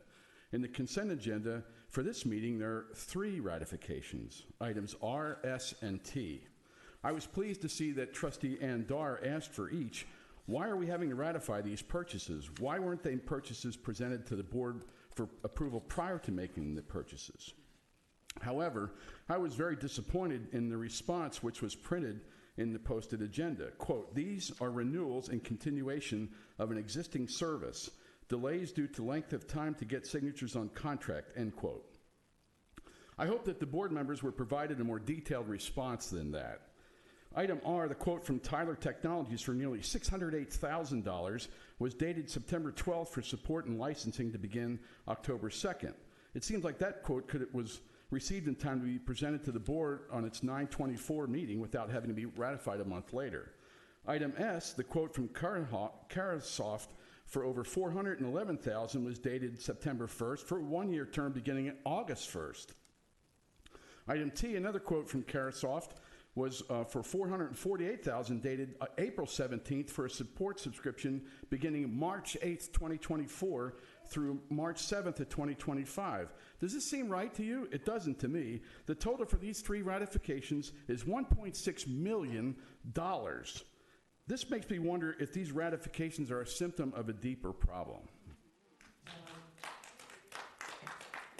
Thank you. Eric Kreil will be followed by Missy Cara, who will be followed by Christy Beck.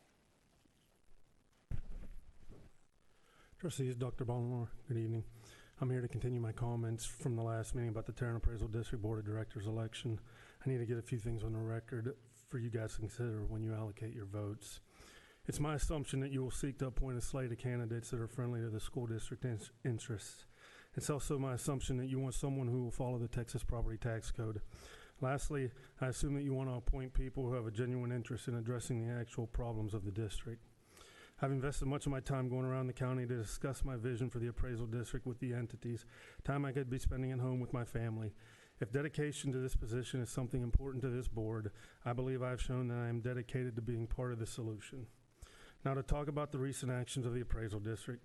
First, the appraisal district is here to work for the entities. What I mean by that is the primary purpose of the district is to provide fair and equitable market value appraisals of personal and real property every year. Secondly, and the truth is this, up until the August 9th vote changing the reappraisal plan, the appraisal board was typically an afterthought, with most entities never envisioning the difficulties it could create.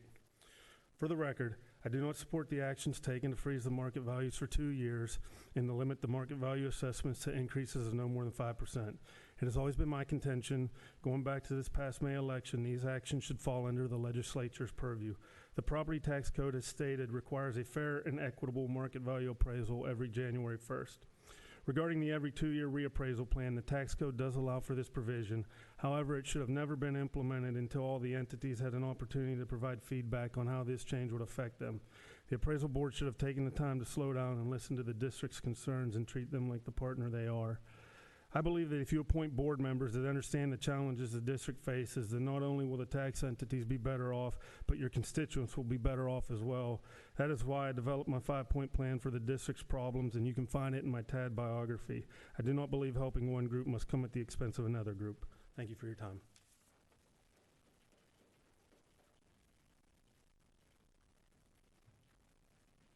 Missy Carroll will be followed by Christy Beck, who will be followed by Jeremiah Taylor.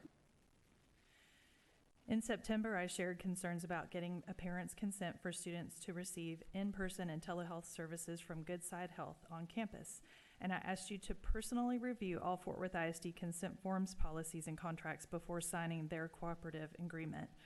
My concern was that parents will be excluded from the consent process due to the language in the contract.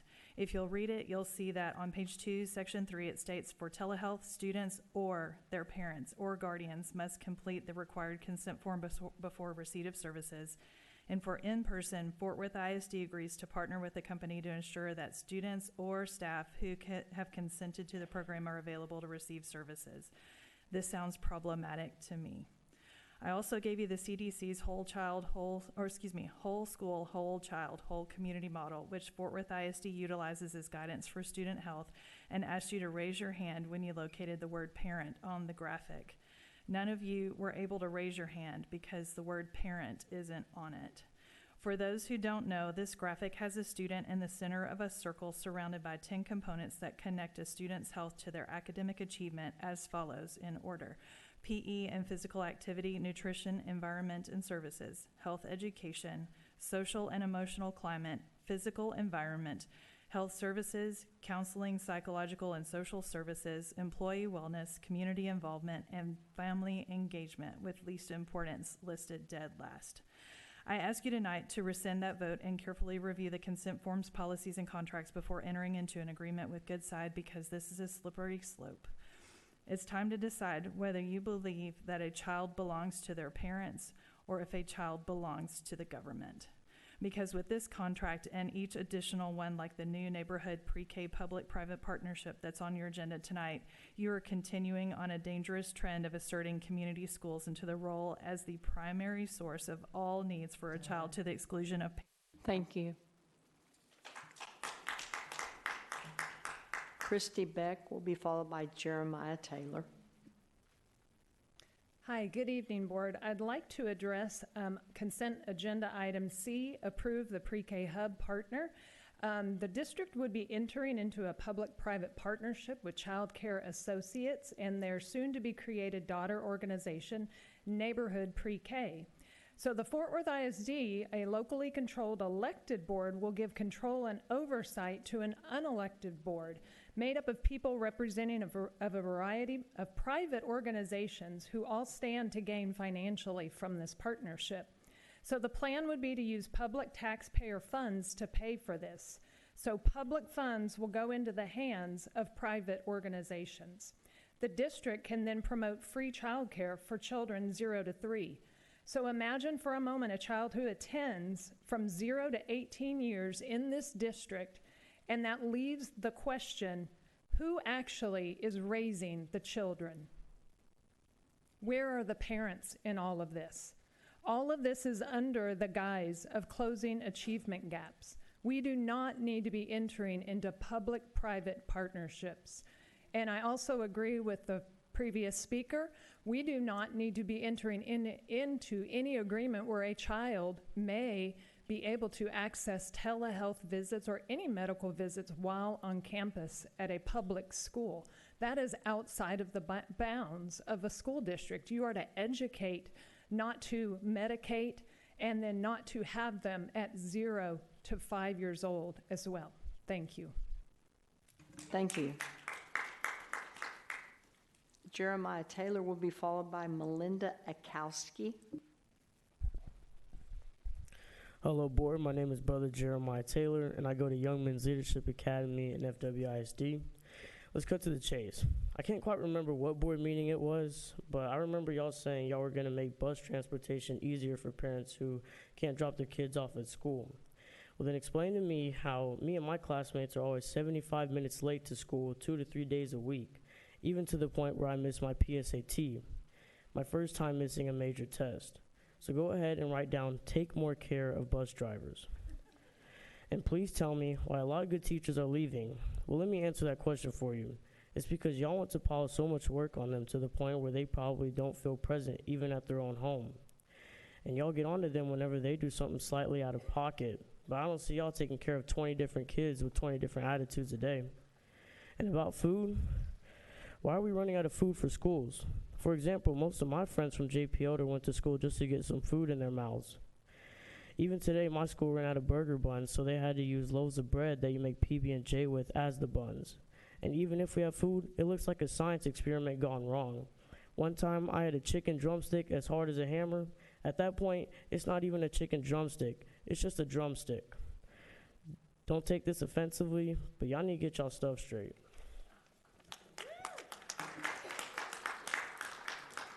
Thank you, Jeremiah. Melinda Akowski will be followed by Karen Jones, who will be followed by Stephen Poole.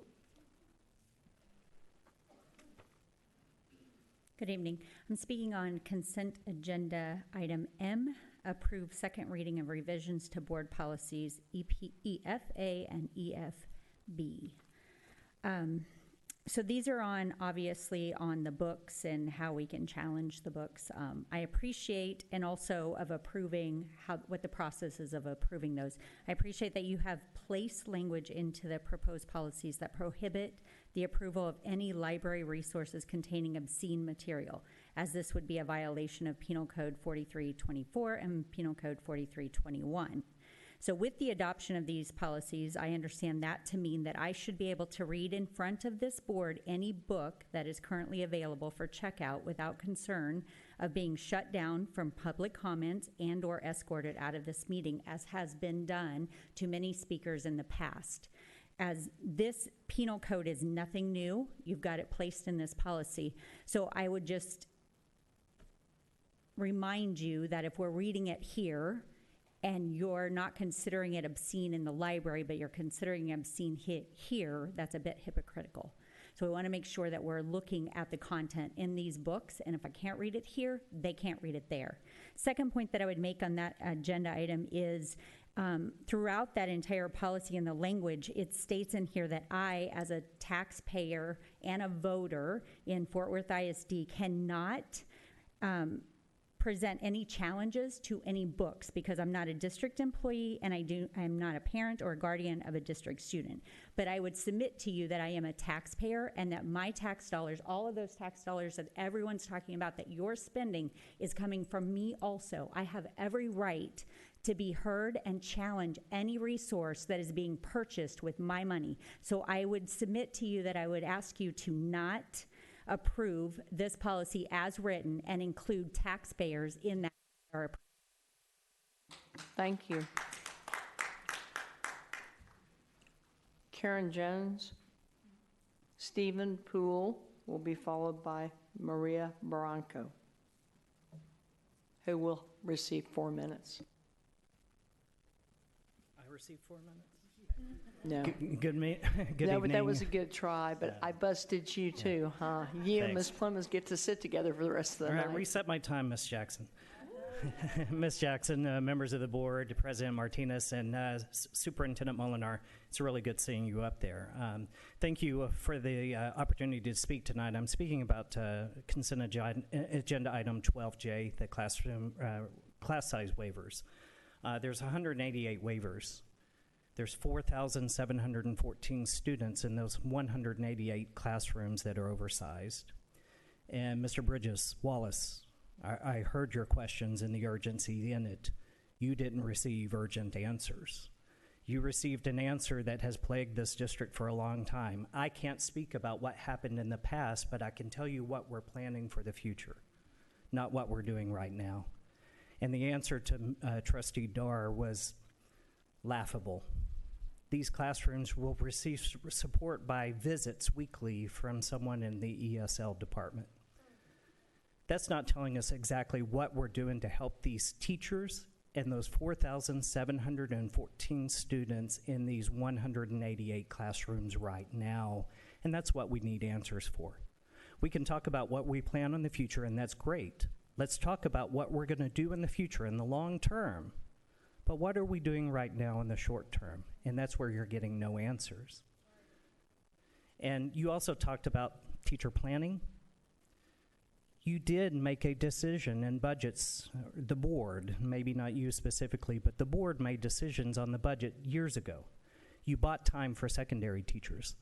They have a PLC every day. You did not buy time for elementary teachers, and that's the pain point where you're hearing it from the elementary teachers. They don't have the time to plan. You're robbing personal planning time to force them into PLC that a lot of them do not see the benefit of. So what are we doing short term? What are we doing long term? Thank you, Mr. Bridges.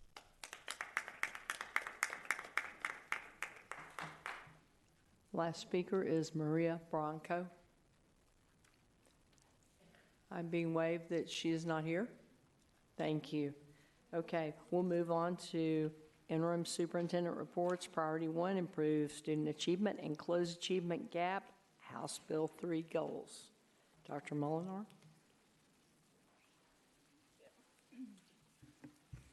Thank you, Trustee Jackson and board.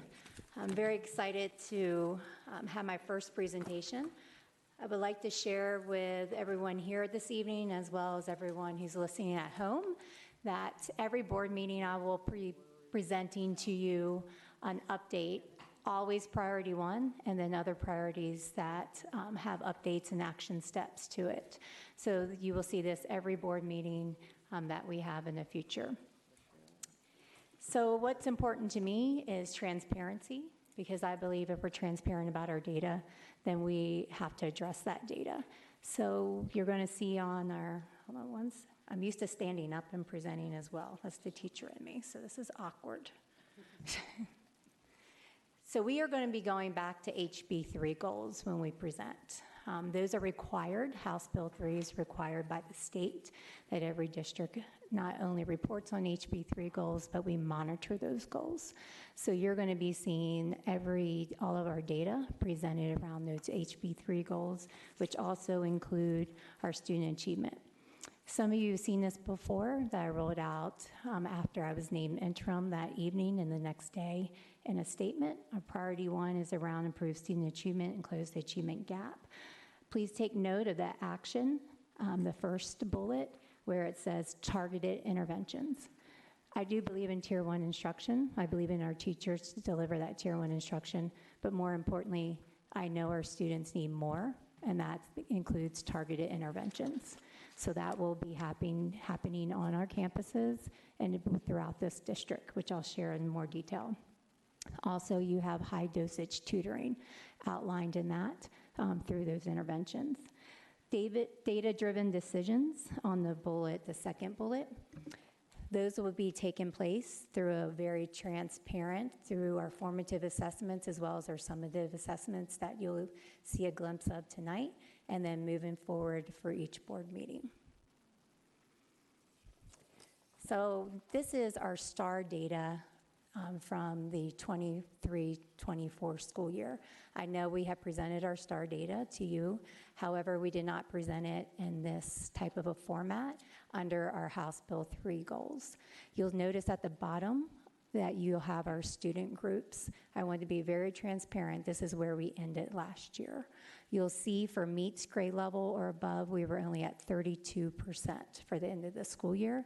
And this is for, of course, our language arts and reading for our early literacy outcome goal for grade 3 students.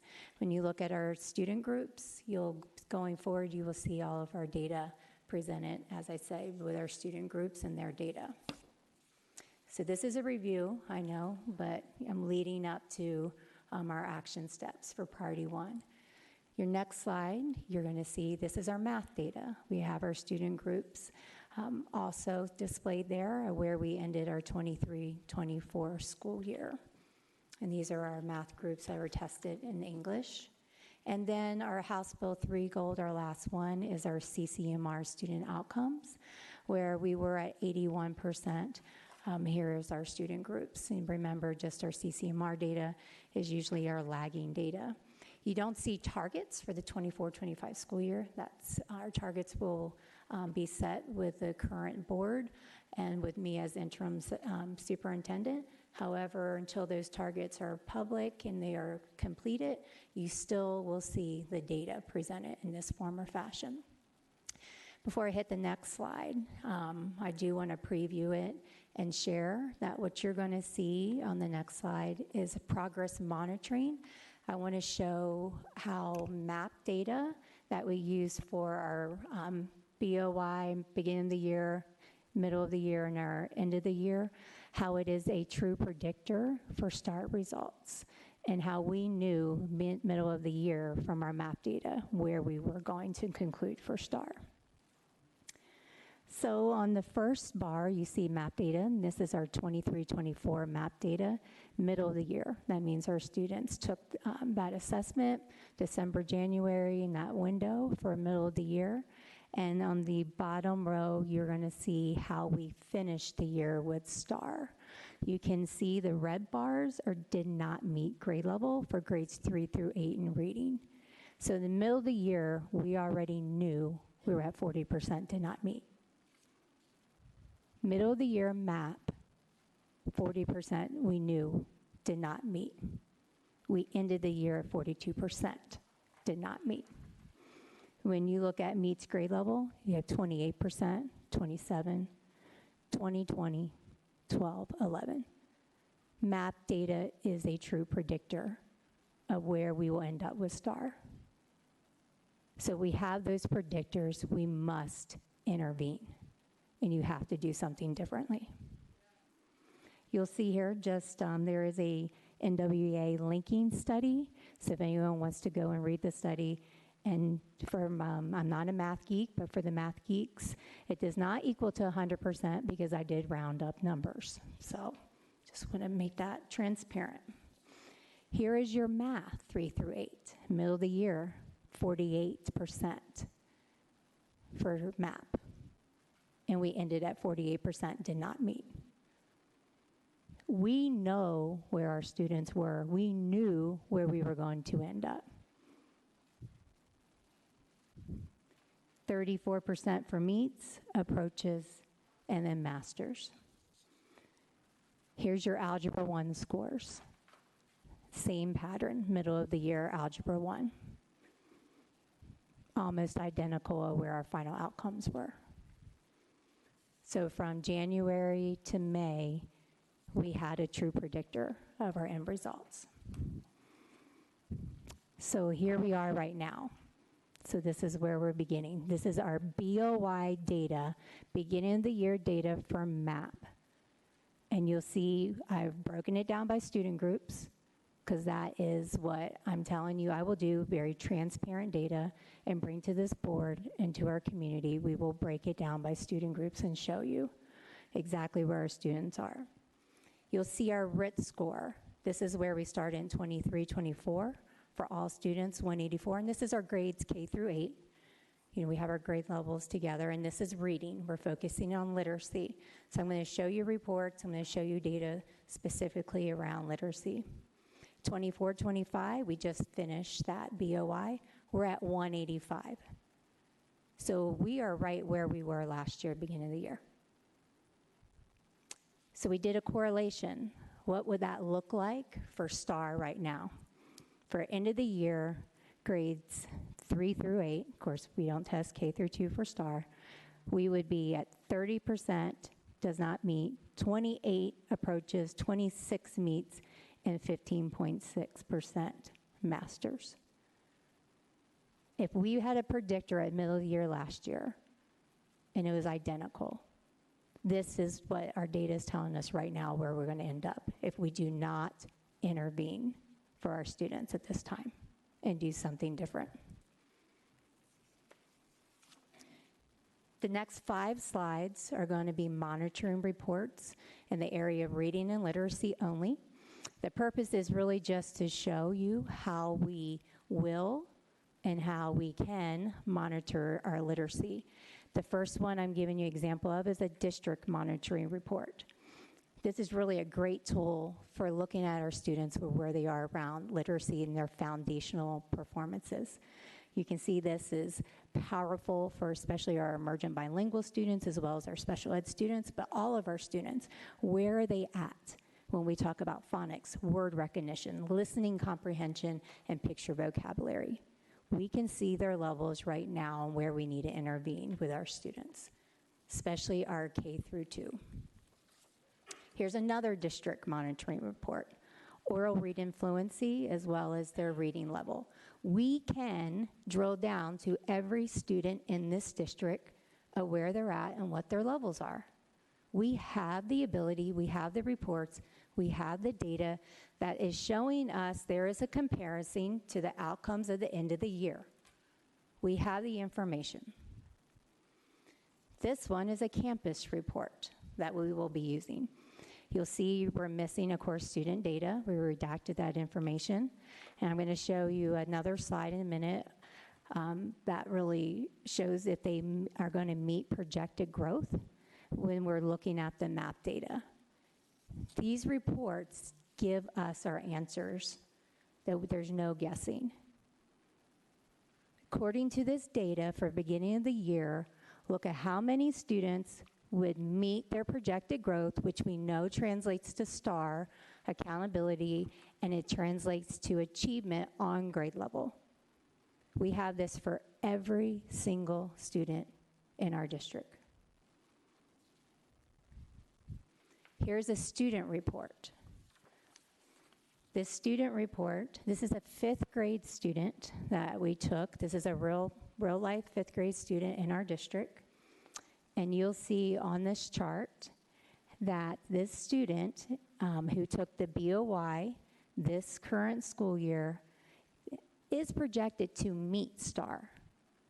But let's be honest, that's only if we're consistent with our instruction implementation, that student does not have anything happen to them during the school year, any trauma, their teacher doesn't go out on medical leave, their teacher's not absent, something could happen in their family, they're barely meeting meets.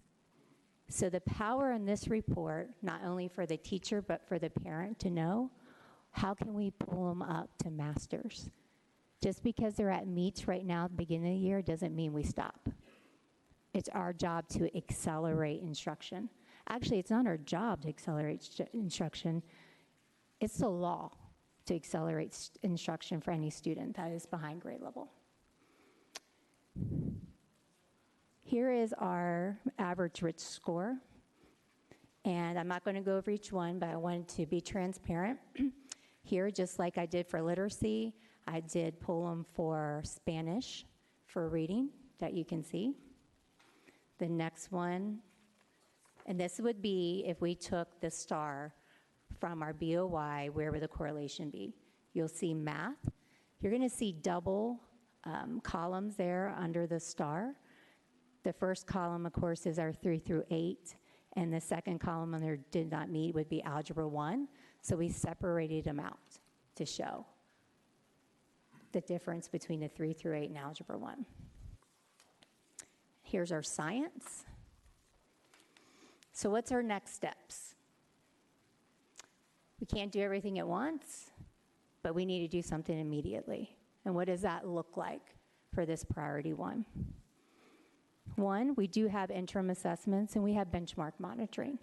We have never shared the data around those benchmarks or the interim assessments.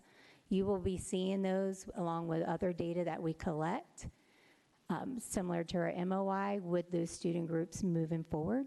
We need to monitor, as we talked about earlier, the power of the interim assessments, because we need to remember, there's not that many questions to them, so what's the validity, what's the power of the how our students will really do in comparison to STAR. You're going to see support campus leaders. One of the things that not only the board, but our teachers have asked for, and our principals, is assistance with student behavior district-wide. And I'm not saying it's suspension. We cannot suspend our way through out of student behavior, but clear expectations. What is it supposed to be? What's the expectations of a student in Fort Worth ISD per grade level? What does that look like? When you walk onto a campus, when you go to Carroll Peak Elementary, what is the expectations for our students? Those who need supports, we need to provide the supports. But our parents need to know, our students need to know, and our teachers need to be supported. What's important is that we have uninterrupted instruction during the school day. We must protect the instructional block. We must.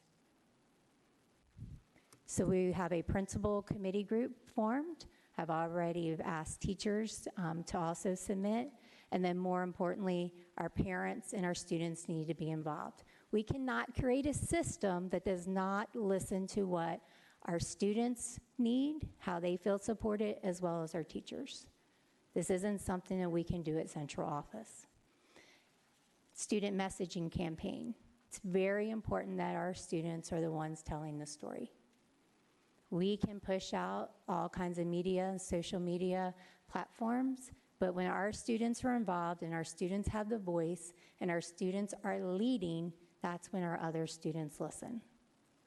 We need to lift them up at every grade level and recognize them and listen to them. They can tell you what they want their school to look like and feel like and be a part of. Student behavior is just not behavior, it's also engagement. How do we engage those students? How do they feel? I'm proud to be, part of Carroll Peak. I'm proud to be, a Rolling Hills Bobcat. I think they're the Bobcats now. They have to be proud of where they go and be proud to be in that campus. Our high school students. We have wonderful high school students who want to be there, want to learn, and want to take advantage of it. No one wants to walk into a building and have to be around fights, disrespecting their teacher. The majority of our students love their teachers and love the adults in that building. We need to give them that type of a atmosphere, that climate, and that safety to walk in their school and learn each day. Our next steps for priority one. As I was saying, there's House Bill 1416. academic supports for students who are behind. This is required. Interventions are required by the state. As a district, we must provide those interventions, and we must document those interventions for our students. We need to accelerate those instructions, and to do that, we will be leveraging our central administration staff as resources out to the campuses, working with students. When we work with students, we're supporting teachers. When we're working with students, we're supporting student behavior. When we're working with students, we're providing those interventions that they need, those other resources. It's another adult, it's another mentor. We must utilize every resource at this time if we want to see results at the end of this school year. Our central support team, our campus coaches, our Title I teachers, our specialists that are centralized, our coordinators that are centralized, are certified teachers who are some of the best around in every content area, in special ed, in emergent bilingual, and early learning. Our kids need them now. Why they're there? They're also supporting teachers. As Trustee Bridges has shared, when you have a classroom of 20 or 30 students, all at different levels, to have an adult take some of those teachers and work, or some of those students and work with those students, that is true support and intervention. It also supports the campus leaders. It will cut down on our discipline. It will increase engagement. And it's going to increase attendance because students will want to come to school. They have another adult. They'll have a mentor. They'll have a relationship. And we need our students in school every single day. We'll be working through where we deploy our central administration staff, and there will be a set caseload. This is not going to be sporadic interventions. They will be assigned students. We will be monitoring the growth of those students through our data, all the reports I shared with you, because that's how we measure the return of investment. When we need to prioritize our budget for 25-26, we should use the data around our students that made an impact. This is a way to measure that. If all of our support staff have a caseload of students and we see that growth and we see this works, we have the power within the district. How do we fund it? How do we increase it? How do we leverage it? Decision making, data decision making. Moving forward, priority 2. So re-engage, realign business and community partnerships programs. I'm very passionate about this. We have over 5,000 seats in our Fort Worth after-school programming. We have 60 elementary schools, 17 middle schools, and 5 high schools that provide after-school programming. This is tutorial homework help. This is enrichment services. These are meals for our students. We still have close to 900 seats that we have not filled. It's October the 22nd. Students can benefit from this additional help. We need to identify the students that need to be there, give them those resources. I went to a meeting 2 weeks ago with the Fort Worth After School program. Trustee Bridges was there, Dr. Ryan was there as well. The data that they showed, every student that was in a Fort Worth After School program scored higher on all of their assessments, had better attendance, and less discipline than any student not involved in an after-school program when they did the comparison. Mrs. Spars is here. Thank you for joining us this evening. UCC, United Community Centers, one of our most powerful partners that we have not been celebrating and lifting up. She has 315 students she works with every day after school for 3 hours. She has 77 openings still, and she's been begging to fill them. It's my job to take the obstacles from her to fill those seats. She can show you the data where the students that she works, that she's been working with, how she's accelerated their literacy instruction. So I start digging. I'm taking that onion, I'm peeling it back. We have so many after-school programs that as a district, we have not recognized, we haven't supported, we haven't celebrated, and we haven't uplifted them. Trinace Dorsey with Parent Shield, she mentioned that we had a meeting yesterday. So I asked her, I need help. I got to find them all, I got to make contact with them all, and I have to support them. If we're an obstacle, if the school's the obstacle, the district's the obstacle, to get them in the door to help more of our students and see what type of assistance they need, that's our problem. That's a system problem. So she and I asked her before I said this, can I publicly recognize that you and I are going to partner to do this? And she said yes. And that goes for anyone who runs any after-school programming that touch a Fort Worth ISD school. We need to support you and help you. What do you need from us? Because the data is showing our students who have that extra time, that out-of-school time, are more successful. So this year, we did not reallocate funds to what we call our teleteachers program. Our teleteachers program was a hotline specifically targeting our high school students who we know work after school, work the weekends. This resource was manned by our internal teachers with Fort Worth ISD that would make themselves available to be available for homework help and tutorials throughout the week and the weekends. We didn't fund that this year. So I've challenged our CFO and her staff, find me the money. If our high school students do not have an opportunity to reach out to someone, when we know, hey, I have a 19-year-old, they don't do their homework at 4 o'clock Monday through Friday. They do their homework on Saturday and Sunday, and not the best hours of the day.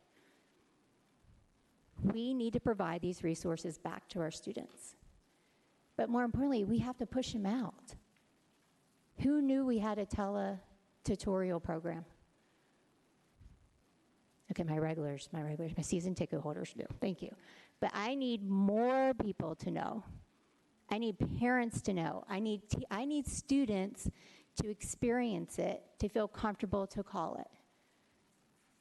We can help move our students and offer these resources. After school meals. So I also found out that we have tons of sites that our students and families can go and be provided dinner. Could you imagine, like, as a parent, and this is the truth, some of our parents have to make a decision around buying groceries or maybe putting gas in the car to go to work that day. If we can provide some resources that are already in place and push it out and be transparent to our to our families, to our students, and provide this opportunity that we're already providing, but we just haven't talked about it.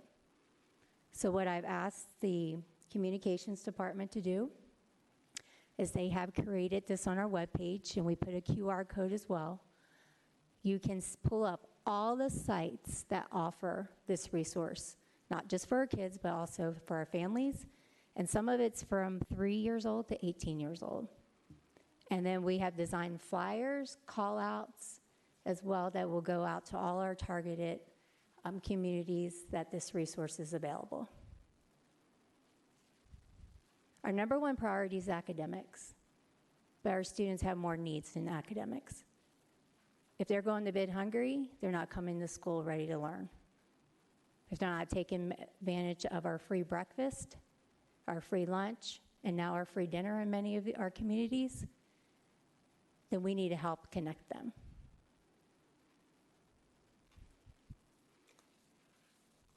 Priority 3. And this is not a new position. So everybody, this is a current position. This is a current department. So our assessment data quality, our ADQ department that does our assessment, our data, and our reporting out will be now changed to the Transformation, Innovation, and Accountability Department. When we talk about using data-driven decisions, you're going to see on the left-hand side, district transformation and campus transformation. That will be taking on the responsibilities to help us with finding what each campus needs and supporting them through the resources. I'm going to use Clifford Davis as one. If we want to transform the staffing and the needs that will make Clifford Davis successful, then we need to have a process to do it. We have to use data to do it. We need to conduct and monitor reviews of our campuses and see what each one needs. Each campus is different. That's the beauty of Fort Worth ISD. Every part of the city has a different, unique characteristic, and our campuses do as well. But with that becomes resources that need to look different. We have to have a staffing guideline, staffing model, but when you look at some of our campuses, they need more. Maybe not more of everything, but more of something. How can we make those decisions? Is by using the data, running it through, and making those decisions. Trustee Bridges, you brought up walking into a principal's office and data plastered. This is my war room coming up. They will be the data war room. When you want to bring a new idea, when you want to buy or purchase or submit an agenda item for a new product, you've got to run it through this data decision first and tell me what those outcomes would be, and then we need to know how it's going to impact the campuses that you're targeting. We have to be responsible with how we're planning and dispersing our budget dollars. And there needs to be a process before that. Some of that will be professional development for our teachers, for our campus leaders, if that's what they need. Some will be interventions that look different for that campus because that's what they need. But it should be ran through a data-driven process. How is it going to impact? How is it going to show results? How are we going to measure results? And where should we see them and when should we see them?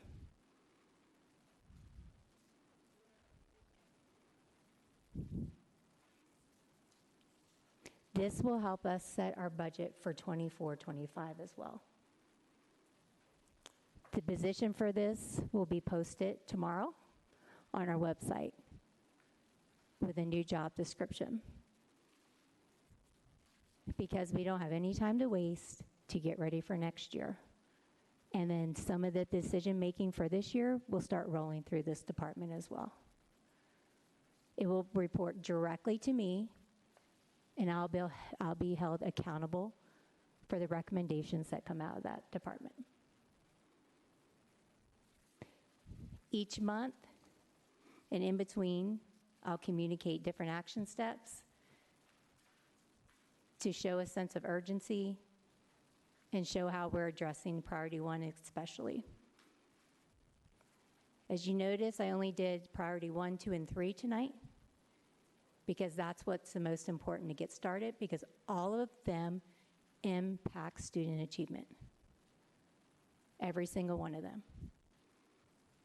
In November, I'll share more on the other priorities and then update on these action steps as well. You will see a cycle, and we'll be transparent about our data. I commit that to you.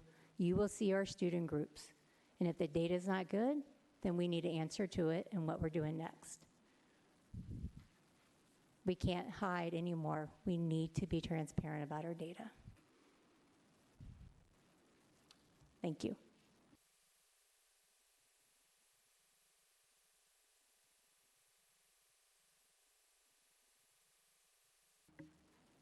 Any questions by the board? Trustee Dar. Thank you for this presentation. I'm excited because we've got work to do, and you are clearly prepared and ready to do it. I know that interventions are important, and I recognize also, though, that a lot of kids are unable to stay after because of transportation. And so how are we working some of these interventions into the during the school day, so that not by pulling them out of recess, not by pulling them out of specials, we know we can't do that and we shouldn't do that, but how are we working these interventions in during the school day as well as into, yes, yay, after school programs, absolutely. Productive time for kids is absolutely imperative, but for those students especially that cannot stay after school, how are we providing these interventions? So Trustee Dar, when we're talking about deploying our support staff, some of that will happen after school, but the majority and the bulk of that will happen during the school day. So as Mr. Childers shared, even in Tier 1 instruction, you have students who are hitting that Tier 3. So when we have students who are 2 or more grade levels behind, they are Tier 3. Interventions can happen during that literacy block because they need it. They need that extra help. They need that extra support. So you will see this happening during the school day. We will still do our wraparound services in the afternoon. We have a lot of our campuses in such great leadership and such dedication that our teachers do interventions and tutorials after school already. And I love that. But they're doing that. We need to get in there and push in and do stuff during the day to support them as well. Thank you. With this, and I hope that, on the agenda tonight, we've heard a lot about the class size waiver. And we do have some schools who are in dire need of additional staff.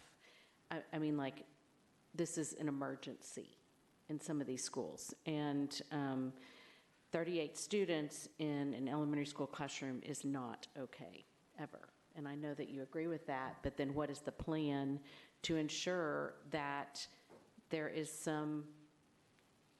that quality educators are available for these students, not only to relieve the teachers in order to allow them to provide Tier 1, 2, or 3 instruction, whatever it is that's needed, but then also to ensure that the students are getting what they need. Do you have a plan in place for that? So we have allocated additional FTEs to many of the classrooms that you see the waivers. We are having difficulty finding qualified teachers. Mr. Bailey with talent management and his team are working on strategic recruitment. I want to use, once again, Clifford Davis as an example. We had 8 vacancies, I believe, over there, and Mr. Bailey and I had a conversation. It's like, we need to help that principal hire. Like, we can do that. She's busy. Ebony Key is busy every day. So Mr. Bailey and his team went over there, assisted. We now have 6 we're getting ready to onboard. 6 going through that process. We have to look at those campuses with those out of compliance and go to them and help them. So as we may be pushing out doing interventions, we also have to have our other staff, like talent management, go out and help those principals find the people. Now, we're not going to be able to fill every vacancy because honestly, the teachers are not there. And it's not a Fort Worth ISD thing. It's all over. But we also have to make ourselves marketable where people want to come to us and they want to feel supported. So we will also use our support staff, and when we're looking at where we're putting them at and who we're targeting, we will of course push in to those classrooms who have those big overages to support. Thank you. And this is not a question that you need to answer right now, but it would appear that we need also a long-term plan for staffing so that we don't find ourselves in this position. I want to be proactive, not reactive, and ensuring that these positions are filled. It's October 22nd, that these jobs are filled at the beginning of school, not in the middle of the first semester. So at some point, a long-term plan regarding how we're going to do that would be appreciated. I can tell you now. Oh, okay. That's a conversation we've already had as well. We will be over-hiring, and I know our CFO is glaring at me right now, but we do this every year. We have vacancies every year that we cannot fill. Over-hire. And if we show up with 20 extra teachers at the beginning of the year, guess what? We can use them. Mm-hmm. If we have to put more money to anything in this district and it be teachers, what better? There is nothing better. So we will be over-hiring. Okay, thank you.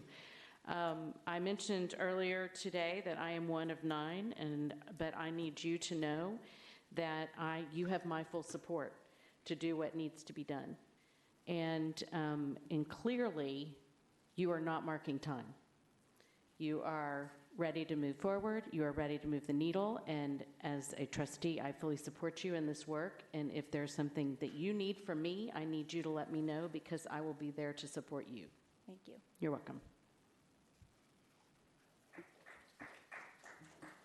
Thank you, Trustee Dar. Trustee Lynch. Thank you for this presentation. Just, I guess, clarity-wise, on a couple of these slides it looks like meets and approaches were inverted. I just want to clarify that is, in fact, correct. Page 6.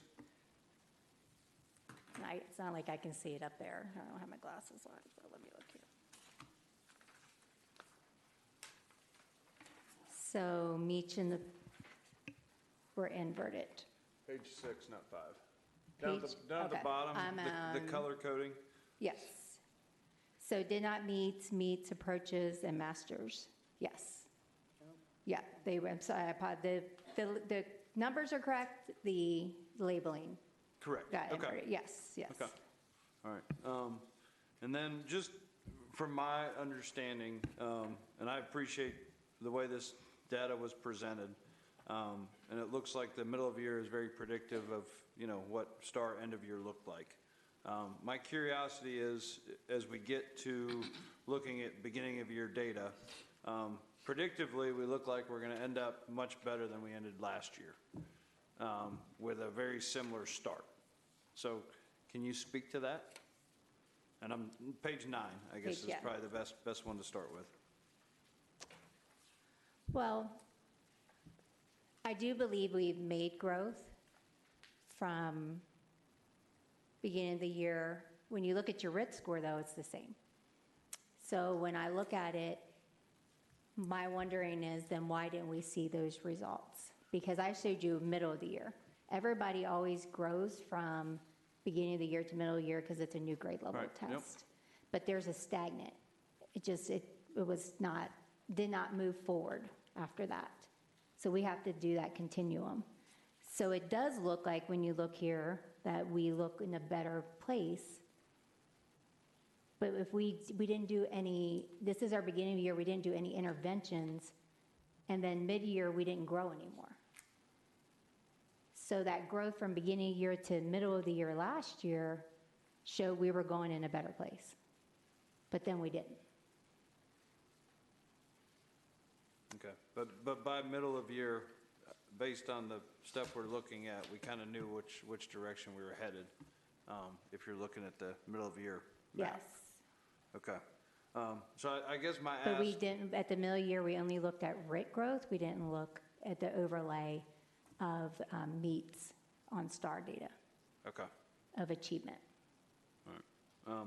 Okay. No, I mean, that's, I guess my question, and this is, how do we know we're doing what needs to be done? And I think that was, in my opinion, a miss. And so I think that's a conversation we need to continue to have to make sure we're measuring the right things and you know, we're holding accountable to the right things.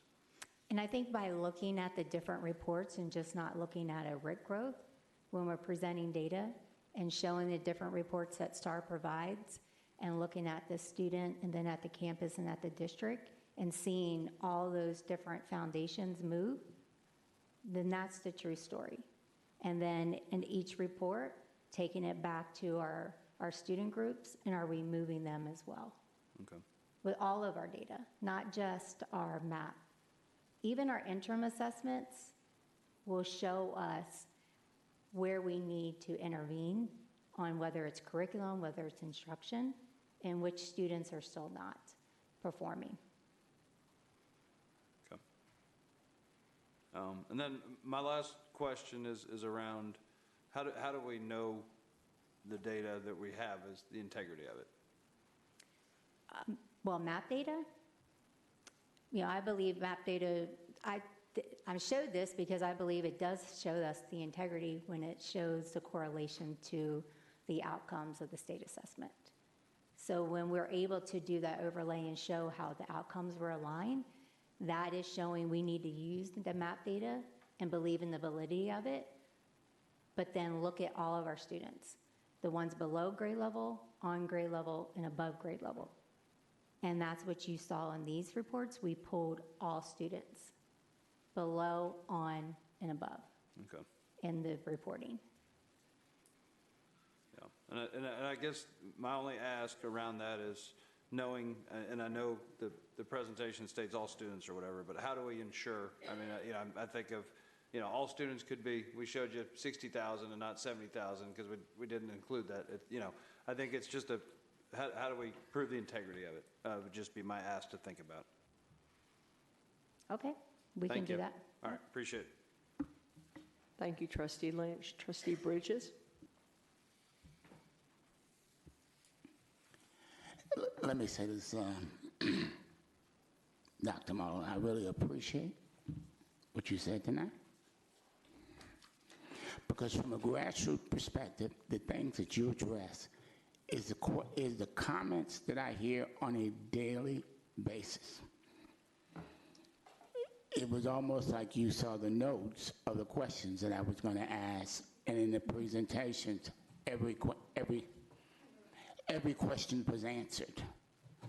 And these were not things that as I said, that I make up. It's what I hear, what I see, and what people are telling me. I walk into a classroom and I see 38 kids, I almost weep. Because I know realistically what we can't do and what many of the challenges our students come from. The opportunity for them to be successful is very, very slim. And we have to say that out loud. But at the same time as we're saying it out loud, here's what we're putting in. When you talk about after-school programs, and that's unheard of, the school pushing. And I heard your conversation when we were at the meeting, how important it is when the principal's saying, hey, these kids need to be in these after-school programs.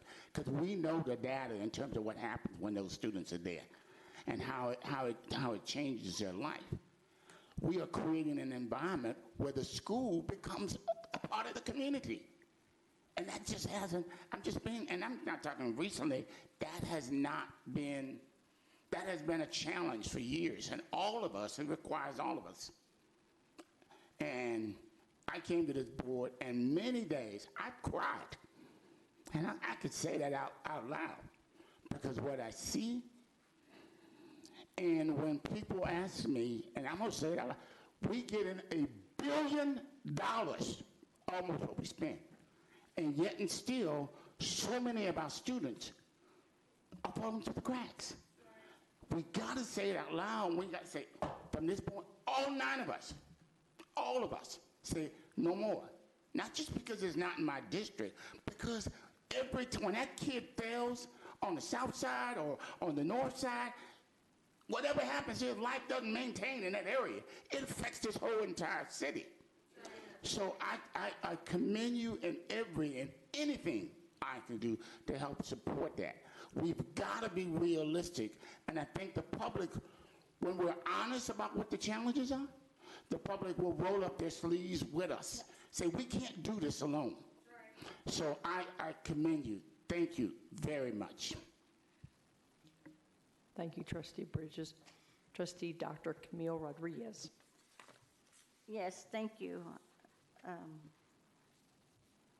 Acting President Jackson.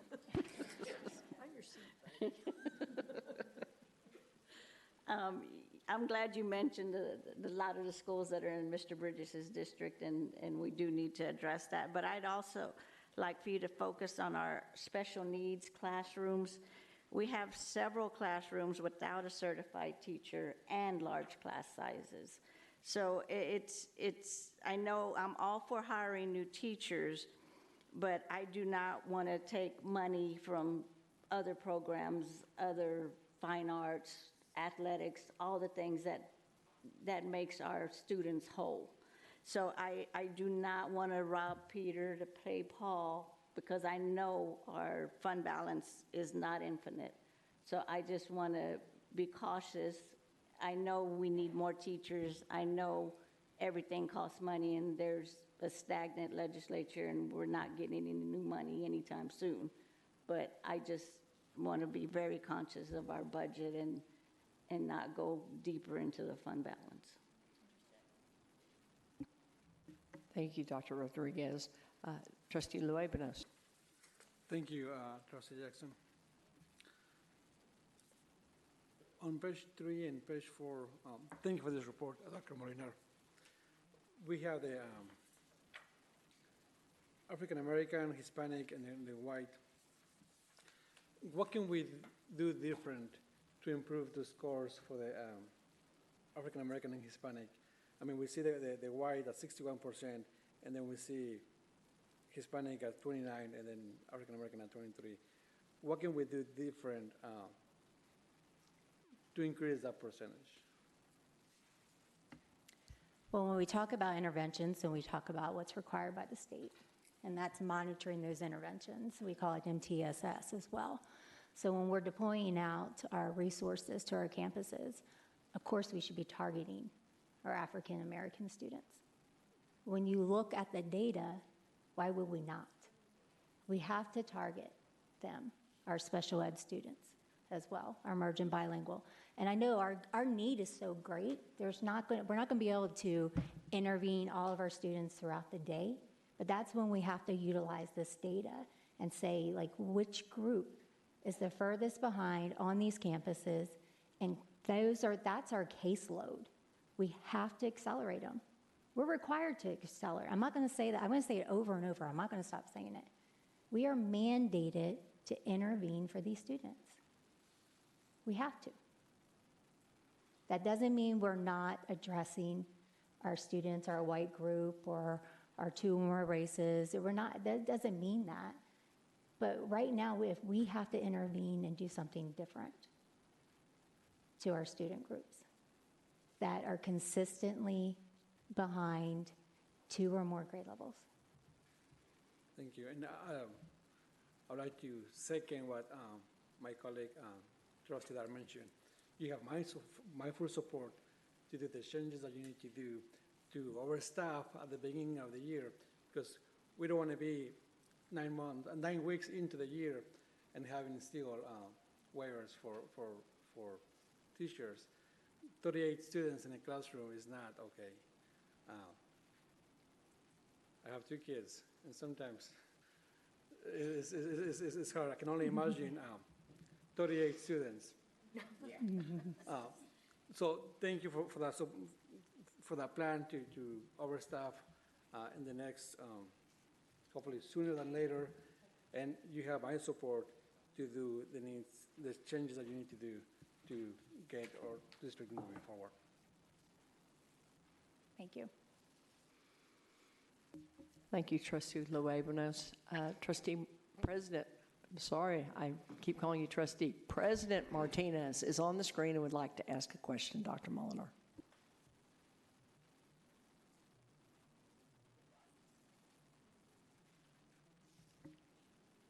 President Martinez, we're going to have to ask you to start over.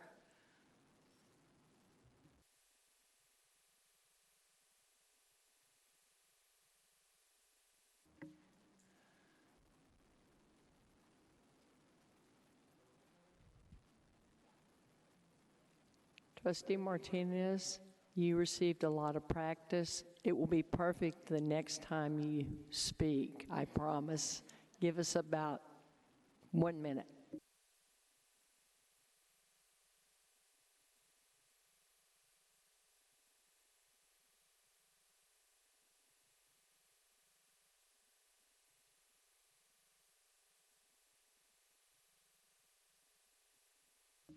Can you try now?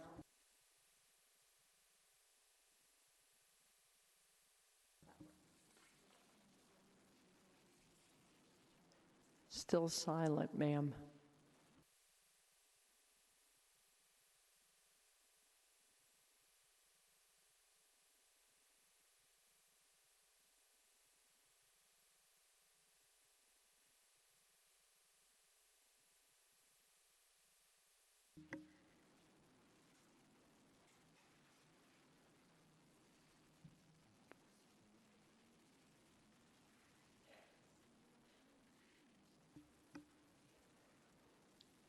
President Martinez, can you try unmuting?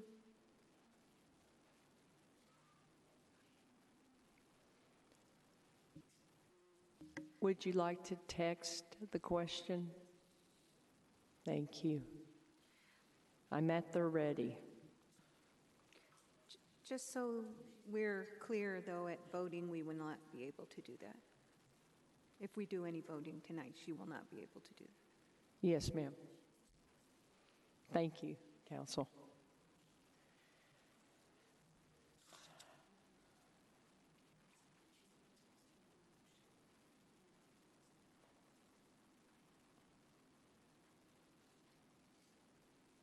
To be clear to the public, it's okay for her to text her question, but she has to speak her vote publicly, and we have to be able to hear her, correct?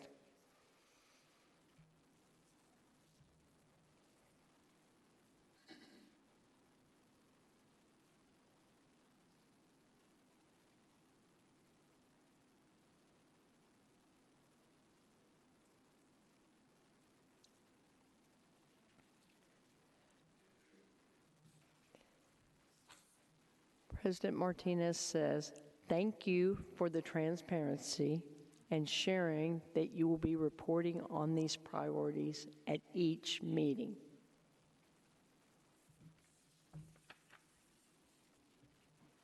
You're welcome. I have a feeling you had a lot more than that, but. You really cut that down, I could tell. Okay, at this time, I'd like to read a statement for President Martinez, as she's silent at this moment, but I hope that we are working very hard to get her ready to be heard so that we can vote and have all 9 of us vote. Statement regarding Northside High School and Arlington Heights High School investigation. At Fort Worth ISD, we are committed to fostering a safe, positive, and respectful environment for all students, staff, and community members.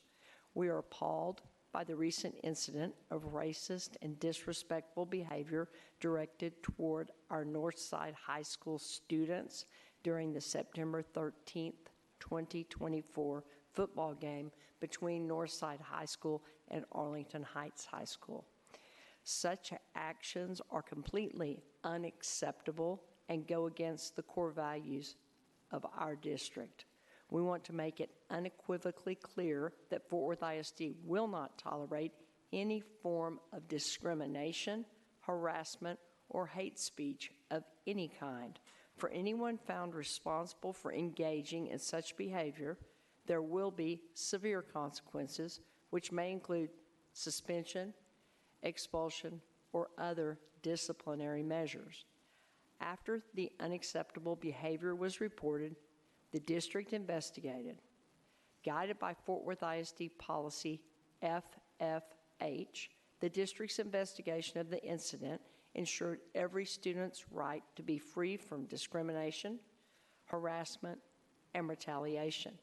We commend the students who came forward and shared their experiences and for the cooperation from students at both campuses during the investigation. The investigation involved conducting interviews and reviewing statements from students and staff at both schools. Despite these efforts, the district investigator was unable to identify who made the racially charged statements to the cheerleaders. While these incidents are deeply troubling, we recognize that the actions of a few individuals do not reflect the values and behavior of our entire campus or Fort Worth ISD community. We believe our students and staff are committed to creating a positive and respectful environment. In an effort to address continued concerns from the Fort Worth ISD community and to ensure that this matter is addressed thoroughly, the district has initiated a third-party investigation of the district's investigation findings. We stand with our students and families in condemning these actions and will continue to work tirelessly to create a school environment at every campus where every student feels valued, respected, and safe. Thank you for your continued support and cooperation as we address this critical issue. I will now hand it off to Dr. Camille Rodriguez. Thank you, and thank you for the statement. But, however, thank you for your comments. However, I apologize on behalf of the district that parents and students have had to wait over a month for some resolution, and there still is none. It really saddens me that Northside students were first subjected to this behavior and now feel too discouraged to go through the investigation again. Life is hard enough for adults. I receive microaggressions on a daily basis based on the fact that many cannot believe I am an educated Latina. Our students should never have to experience racism, misogyny, and hate. Is that funny, Ms. Clemens? Do you know what that means? Okay. Moreover, it truly saddens me that our students were told they could not remember their loved ones in honor of breast cancer awareness, and yet large political signs were welcomed at the football game. This is not acceptable. I will be watching and report to the District 1 community as we move forward. This is not the end, but rather the beginning as we move into basketball, soccer, softball, and baseball seasons. I welcome concerned individuals to contact me via email or via phone. I have lived on the north side my entire life and love the community and all my neighbors. I will stand up for those who aren't able to always stand up for themselves. Thank you, and God bless our community. Thank you, Dr. Rodriguez. At this time, I'd like to share a change that has been made to the board meeting schedule for the 2024-2025 school year. Our regular board meeting in May was scheduled for May 27th. However, we will move it to May 20th because of a scheduling conflict with our graduation ceremonies. The time is 8:48 p.m. The date is Tuesday, October 22nd, 2024.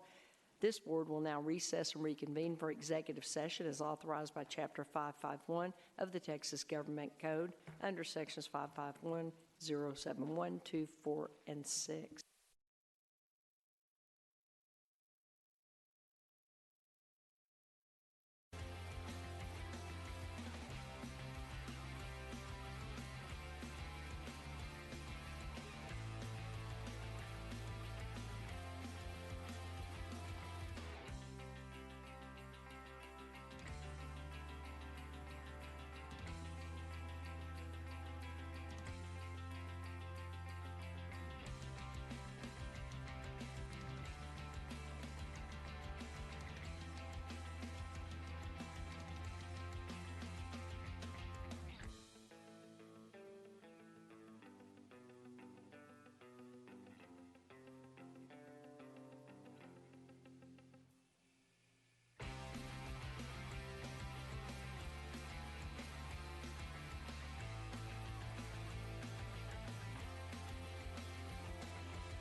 descend into the bubble. And the mic's open, please.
Testing, 1, 2, 3, can you hear me?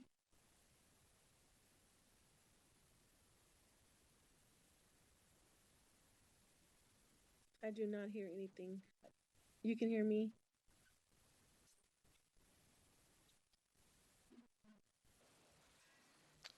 In accordance with the open meetings law, the board opened the meeting at 5:33 p.m. with quorum present, recessed, open session, convened executive session, adjourned executive session, and now reconvened open session at 12:21 a.m. with a quorum present. We are up to consent agenda items. As board president, I'm making the following statement in accordance with board policy BBFA local. This is a reminder to all board members of the legal conflict of interest requirements and disclosure requirements you may have for matters under consideration on the agenda for this meeting. If required by law, board members shall recuse themselves from all discussion and shall abstain from voting on any matter pertaining to such a disclosure. Trustees, we've been provided with an opportunity prior to tonight's meeting to submit questions and receive responses concerning the consent agenda and action agenda items. Are there any questions or comments at this time, which is 12:23 a.m., concerning the consent agenda and action agenda items?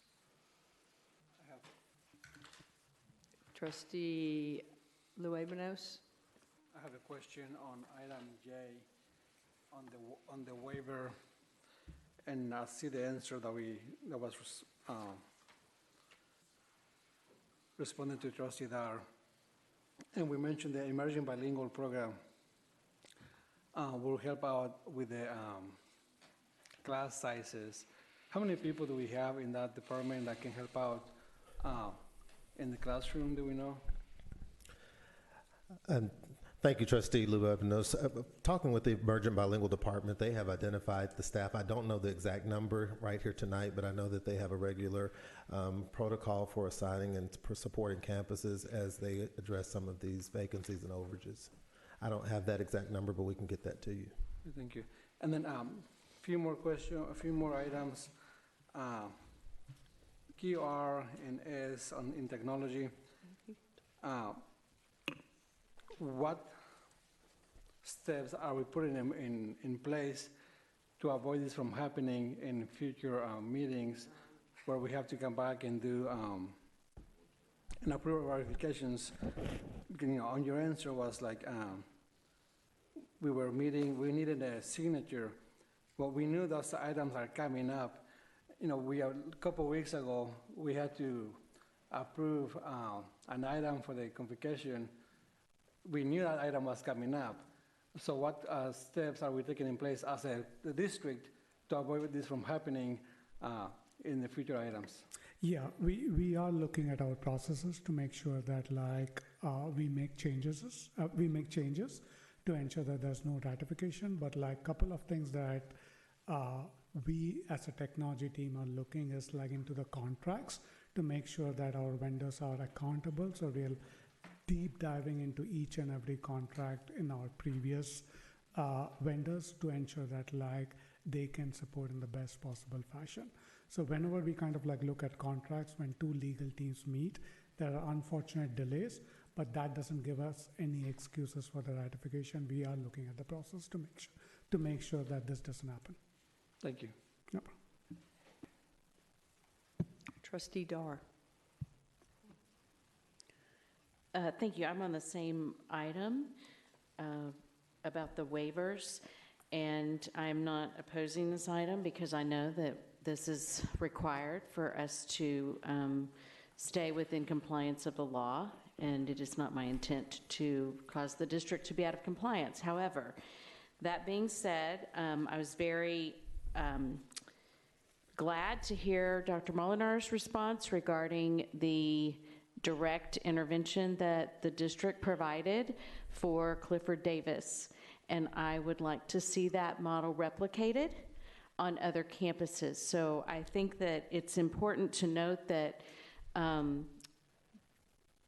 that this is part of being on the board, and we are required to turn this number in to the state of Texas because that is the law and we need to remain in compliance. However, all of the supports that were listed in the response that was given regarding the supports that are being provided for teachers, I should be able to walk in to any one of those schools and ask any of the teachers with more than 22 students in their classroom, are you receiving these supports? And they should say, yes, I am. And especially starting with those schools that are F or underperforming campuses. So that is an expectation for central leadership that I have. Again, I cannot speak for the entire board, but I would like to see that model replicated where you guys are going onto campuses and helping them fill those classes and find people to do that. And I know it's hard. There is not a surplus of good teachers out there. But we gotta support these. 38 kids in a class is just way too many. And there were also, when I looked at the list, 58 of those classrooms that were on the list were only one over, right, which is still one too many, but it certainly isn't 38. So those are just comments, not questions. Thank you, though. Thank you, Trustee Dar. Trustee Bridges. Same thing, just a comment. I know we've all talked about it tonight concerning Clifford Davis, but my question is this. I noticed this at the beginning of the school year that I was visiting the school, and I just happened to see several classes. There was over 37 kids. What I don't understand is if that school, and correct me if I'm wrong, 800 students, help me?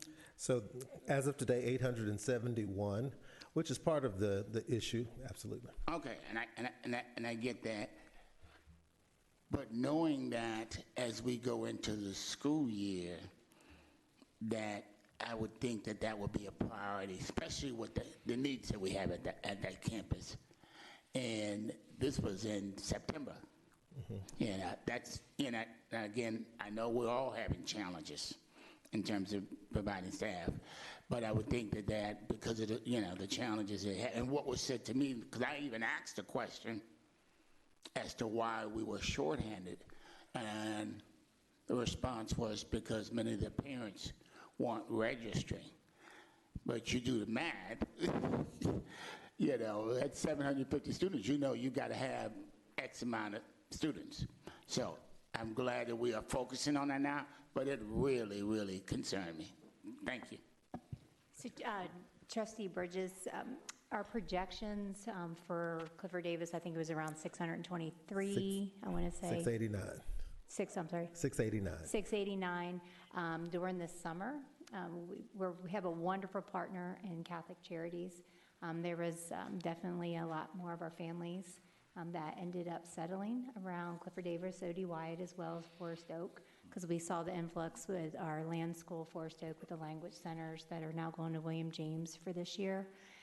So immediately we're adding FTEs, but you're right, it's late recruitment when we did not project them at the end of the school year. Not an excuse, but more of a reason to have a sense of urgency. And we also are working with the campus to provide some additional supports for translation services in addition to that. And then Mr. Chowdhury and his team are working on some push-in models with some outside-the-box interventions in addition to what we spoke about this evening, or yesterday.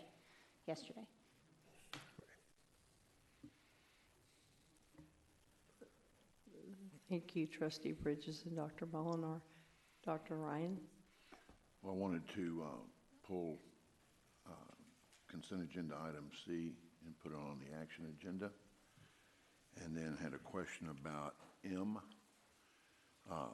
I could not find the changes from the current to the proposed board change. So what I'd really like to do is just pull that until next month so I can see what the changes are.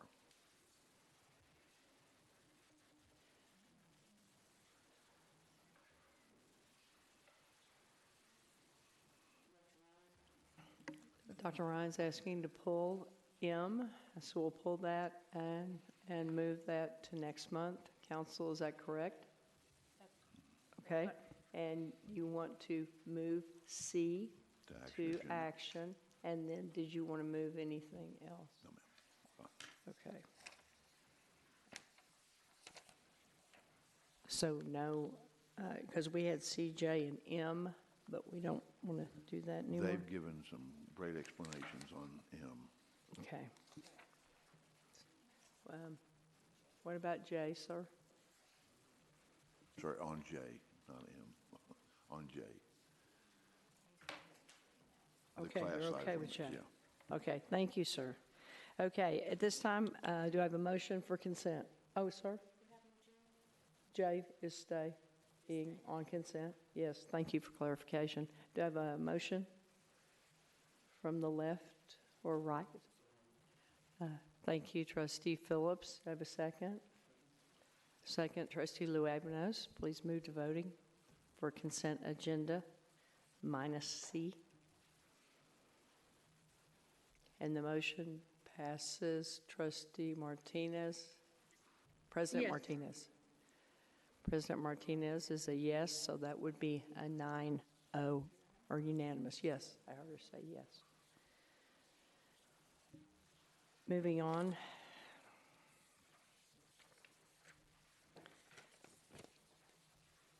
To action items removed from consent agenda, we removed 12C, that was under administrative services.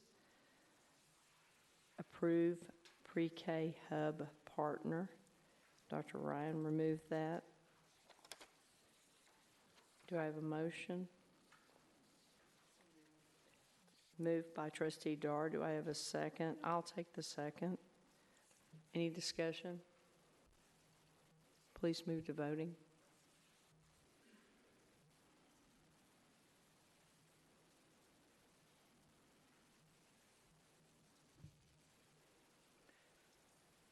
President Martinez? Yes. And the motion passes. Now I get to practice. And the motion passes 6 yes, 3 no.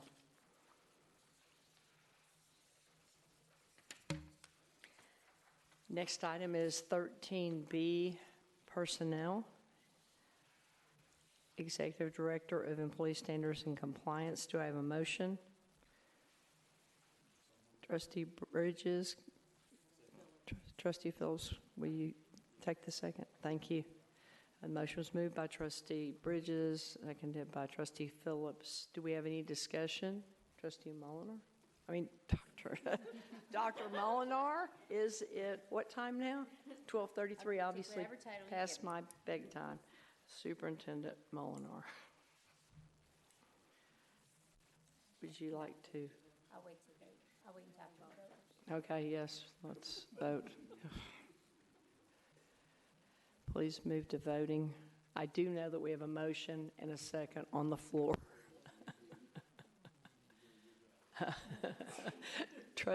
President Martinez? Yes. Yes.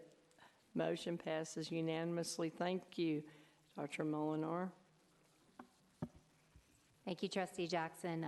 Would like to introduce Patrick Smith as our new Executive Director of Employee Standards and Compliance. He is here with us this evening.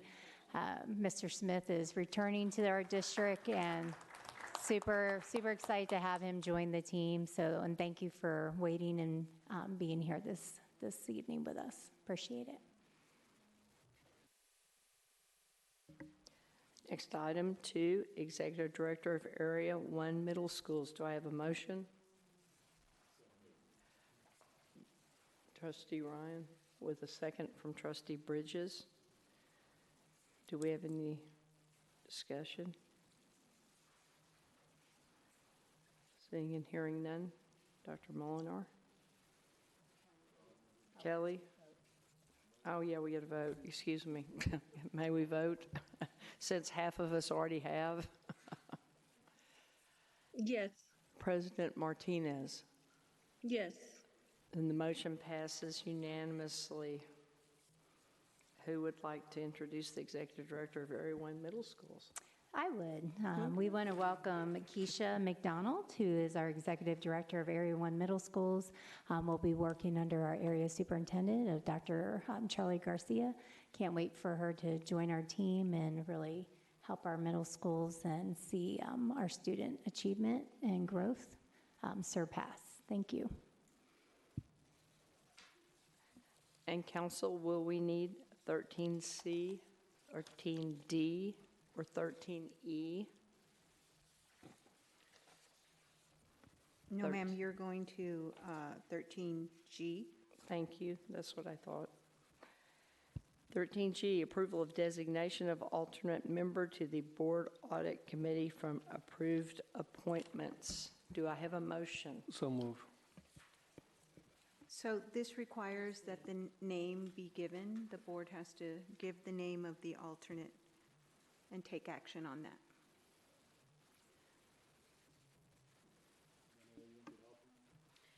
Can you please review the 4 names that we selected at the last meeting?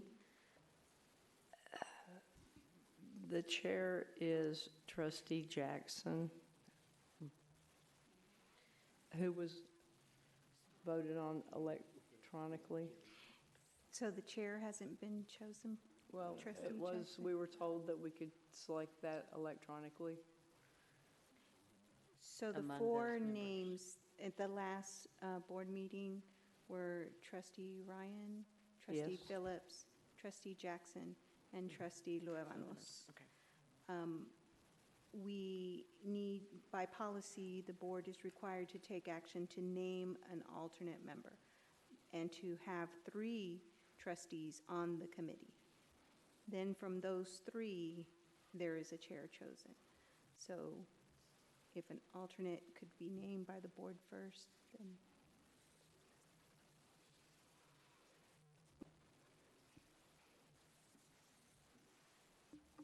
Anna, would you like to be the alternate? You've been invited twice. Is that okay with it? I was just going to ask if any of those 4 would like to volunteer to be the alternate. Yeah, I don't mind. I'll be the alternate. Okay, Trustee Phillips would like to be the alternate.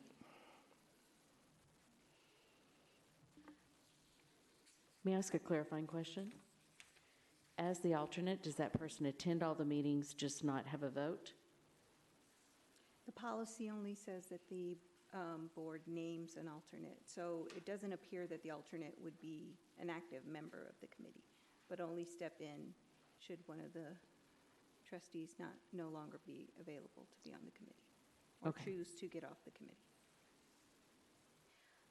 Also, the board still needs to vote on that. Yes.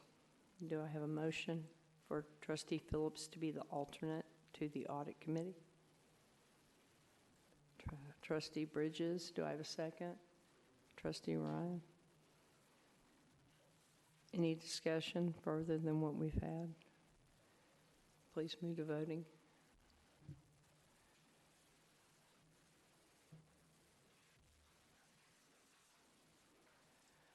President Martinez?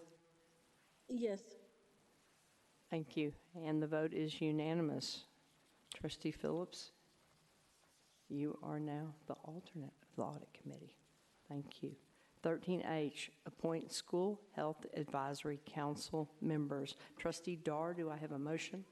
Yes, I move that the following members of or the following people be placed on the School Health Advisory Committee. Crystal Gales, Gabrietta Guerin, Alfred Hicks, Jaquetta Fisher, Felicia Agadan, Ashley Vasquez, and Yusbel Castillo. Second, Trustee Rodriguez. Any discussion? I have a comment to make. Yes, ma'am. And that is simply, thank you. There were 71 people who nominated themselves to serve on this committee, and it is nice to have such a good showing to, and I appreciate the willingness of all of those people to step up and serve Fort Worth ISD in that manner. So thank you. Absolutely. Thank you, Trustee Dar. Can we move to voting? Oh, Trustee Lynch, do you have a... Yeah, I just want to make a comment. I think it's important that we also name the people that are staying on the committee as well. Those were just the new members.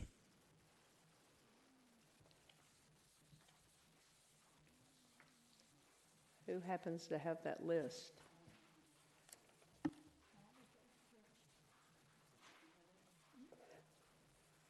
And while we're waiting on the list to be read, President Martinez has a comment.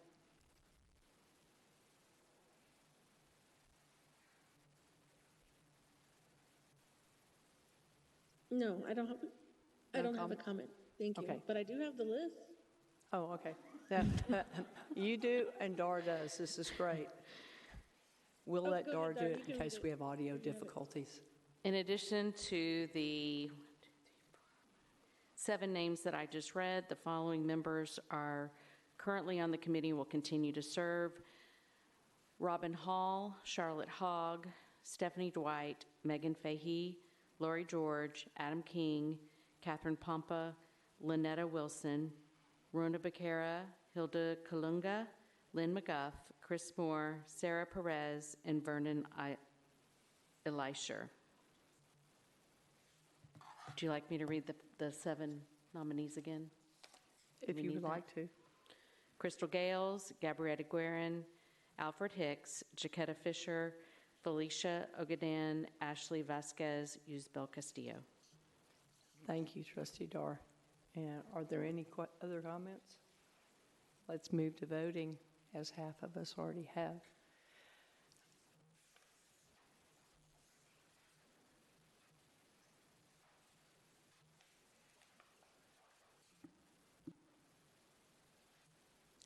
President Martinez?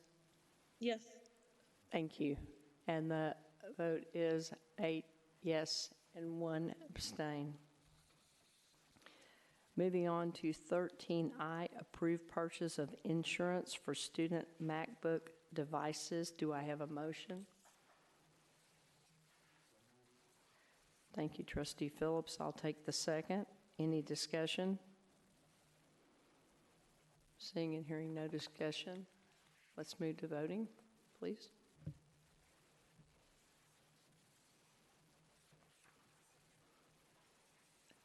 Trustee Martinez? Yes. And the motion passes 7 yes, 1 abstention, and 1 no. Moving to 13J, approved purchase of supplemental student devices. Do I have a motion?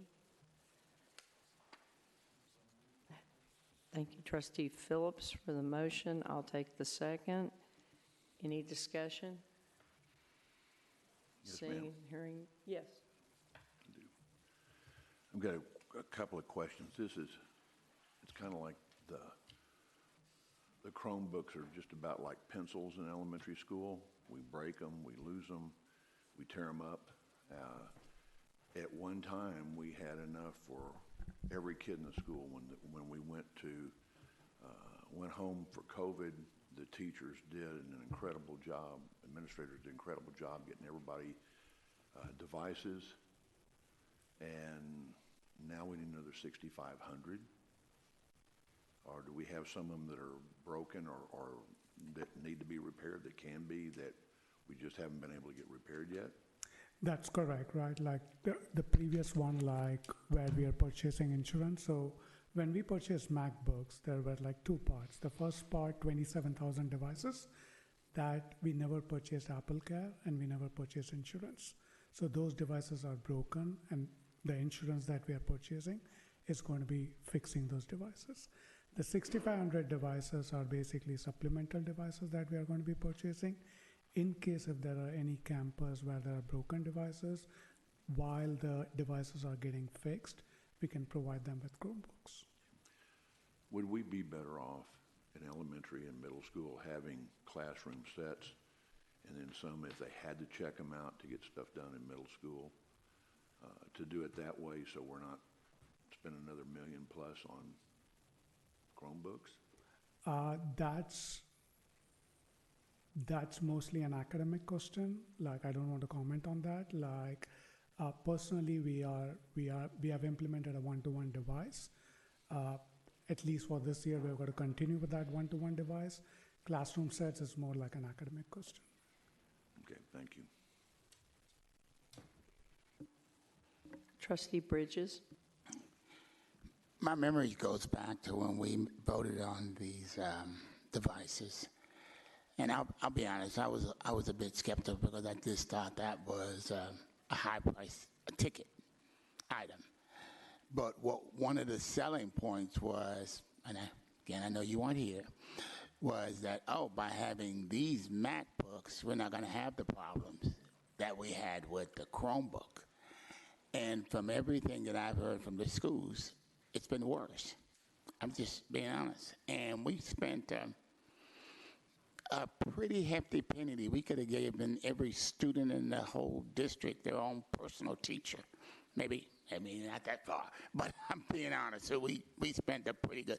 So help me to understand how is this going to work out better for our students? Technology perspective, between Chromebooks and MacBooks, you've got the same access to technology. There is no difference. If you have to kind of like use some context over here, what our students use on a day-to-day basis, Chromebooks and MacBooks do not have a difference. The difference with MacBooks is like you've got to also understand the infrastructure. Our infrastructure is like 10 plus years old. When you kind of like talk about technology, you've got to talk about integration of different technologies that's got to work together.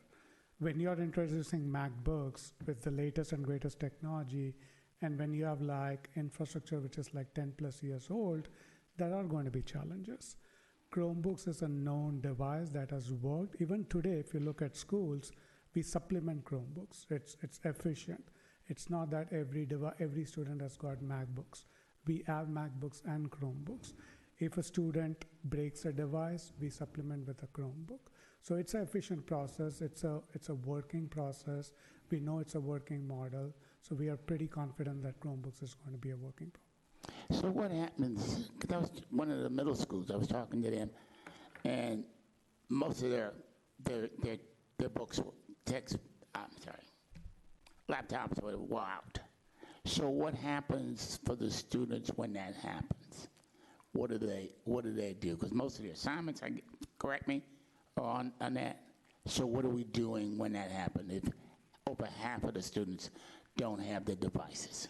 When do you say wipe? Could you add a little bit more context? I'm sorry. Like when you say wiped, like wiped devices, could you add a little bit more context? And I think I'm not understanding your question. Like you said, like the devices were wiped, right? Like I did not quite understand your question. Could you repeat your question? Yes. Okay. So okay, got it. So that's the reason why we are purchasing the 6,500 devices. Is like the student device is broken, we have immediate replacement. Because if a student device is broken, we cannot fix it immediately. You've got to kind of like ship it to the vendor. It takes time.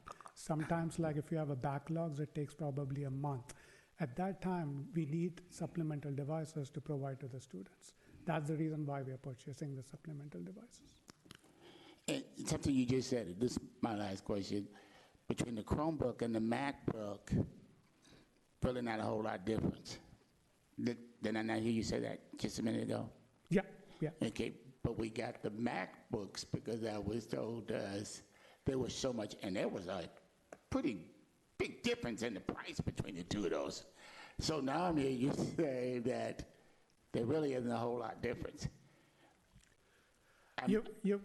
You've got to add context over here, right? Like from a student perspective, from a student academic standpoint, there is no difference. Obviously, like if you add more context, like from a business standpoint, that's got to be difference. But you've got to kind of like add context over here, right? Like what we are doing from a student's perspective, what we are using, the applications that we use on a day-to-day basis, there is not a significant difference between a MacBook and a Chromebook. Thank you. Thank you, Trustee Bridges. Trustee Luebanos. Thank you, Trustee Jackson. And then average, how long will it take to get a computer back? Once it's broken, we send that to the IT, to the Lubbock IT warehouse, or to wherever we send it to for repairs. How long will it take for that computer to get back to the classroom? It depends upon the volume. Sometimes it takes probably a couple of weeks, but like if we have multiple broken devices, right now we have like around close to, I would say like 50 to 100 broken devices. It takes time. It totally depends upon the volume. I cannot sit here and answer a question saying that it's going to take 1 week or 2 weeks. If you have a lot of broken devices, it's going to take some time. And I know we continue to purchase devices during the pandemic. Do we have an actual inventory of how many working devices do we have versus how many broken devices do we have? And what steps are we doing to fix those broken devices? I mean, we cannot continue just to buy more devices when we have a warehouse with broken devices. Yes, it's a real-time process, right? Like every day we get broken devices, so like we cannot kind of like have a number that we have so many devices that's working. It's a real-time number that we kind of like work on a day-to-day basis. Going back to the previous agenda of insurance, there were 27,000 devices that did not have insurance, that did not have Apple Care. So if those devices are broken, we couldn't do anything. That's the reality, right? So that's one of the reasons why we purchase insurance, to ensure that we can cover those 27,000 devices. So in the last 4 years, do you know how many devices have we purchased between tablets and Chromebooks and MacBooks? I don't have the number as far as the last 4 years are concerned, but I can definitely get you the numbers. That would be great to know. Yep. Thank you. Thank you, Trustee Luevanes.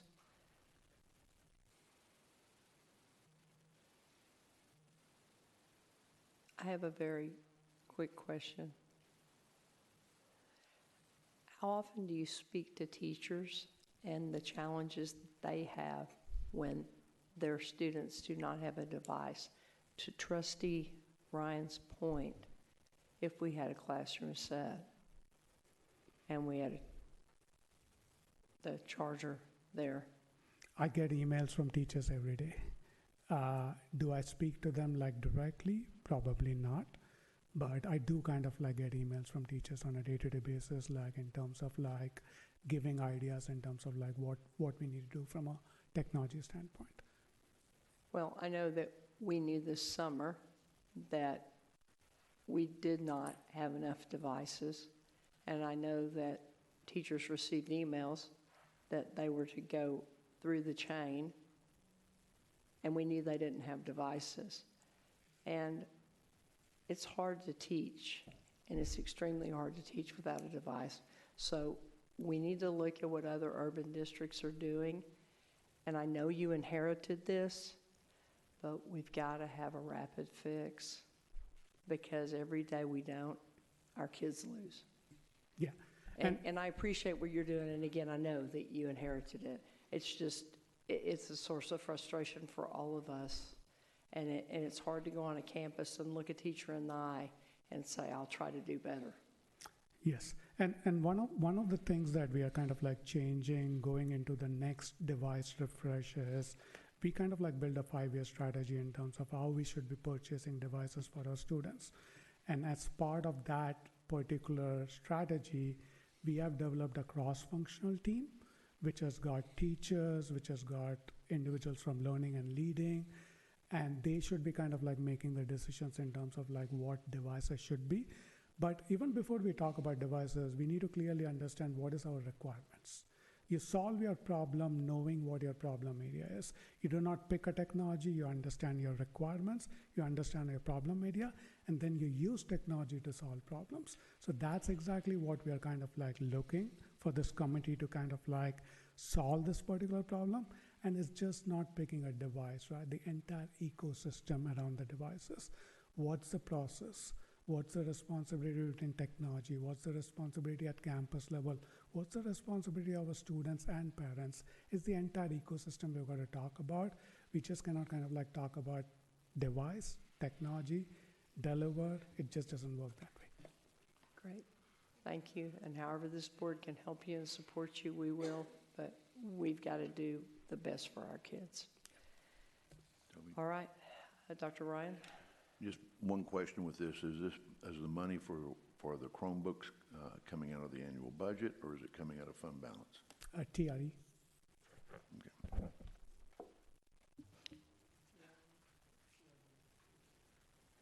Okay. Any more discussion? Okay, let's move to voting, please.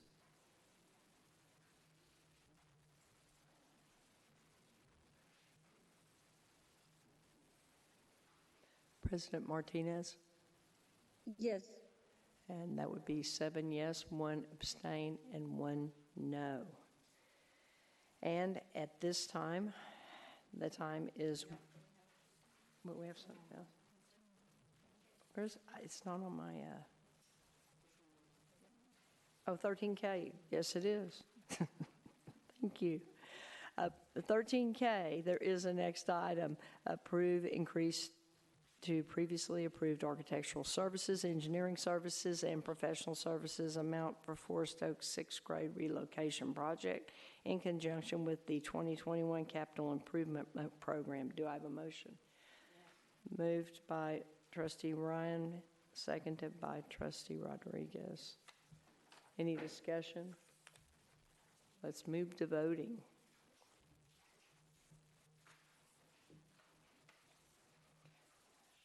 President Martinez? Yes, and thank you for managing this meeting, Trustee Jackson. Yes, ma'am. I don't know. Oh, you're welcome. I thought it was something good about a thank you, so I was just going to text you later. Okay, and the motion passes 8 yes and 1 no. And on that, we will adjourn at precise. 3 more minutes. Let's stay 3 more minutes. Wait, do you dance? Do you sing? And on that, we will adjourn at 12:58 a.m. 2 more minutes. Oh my God.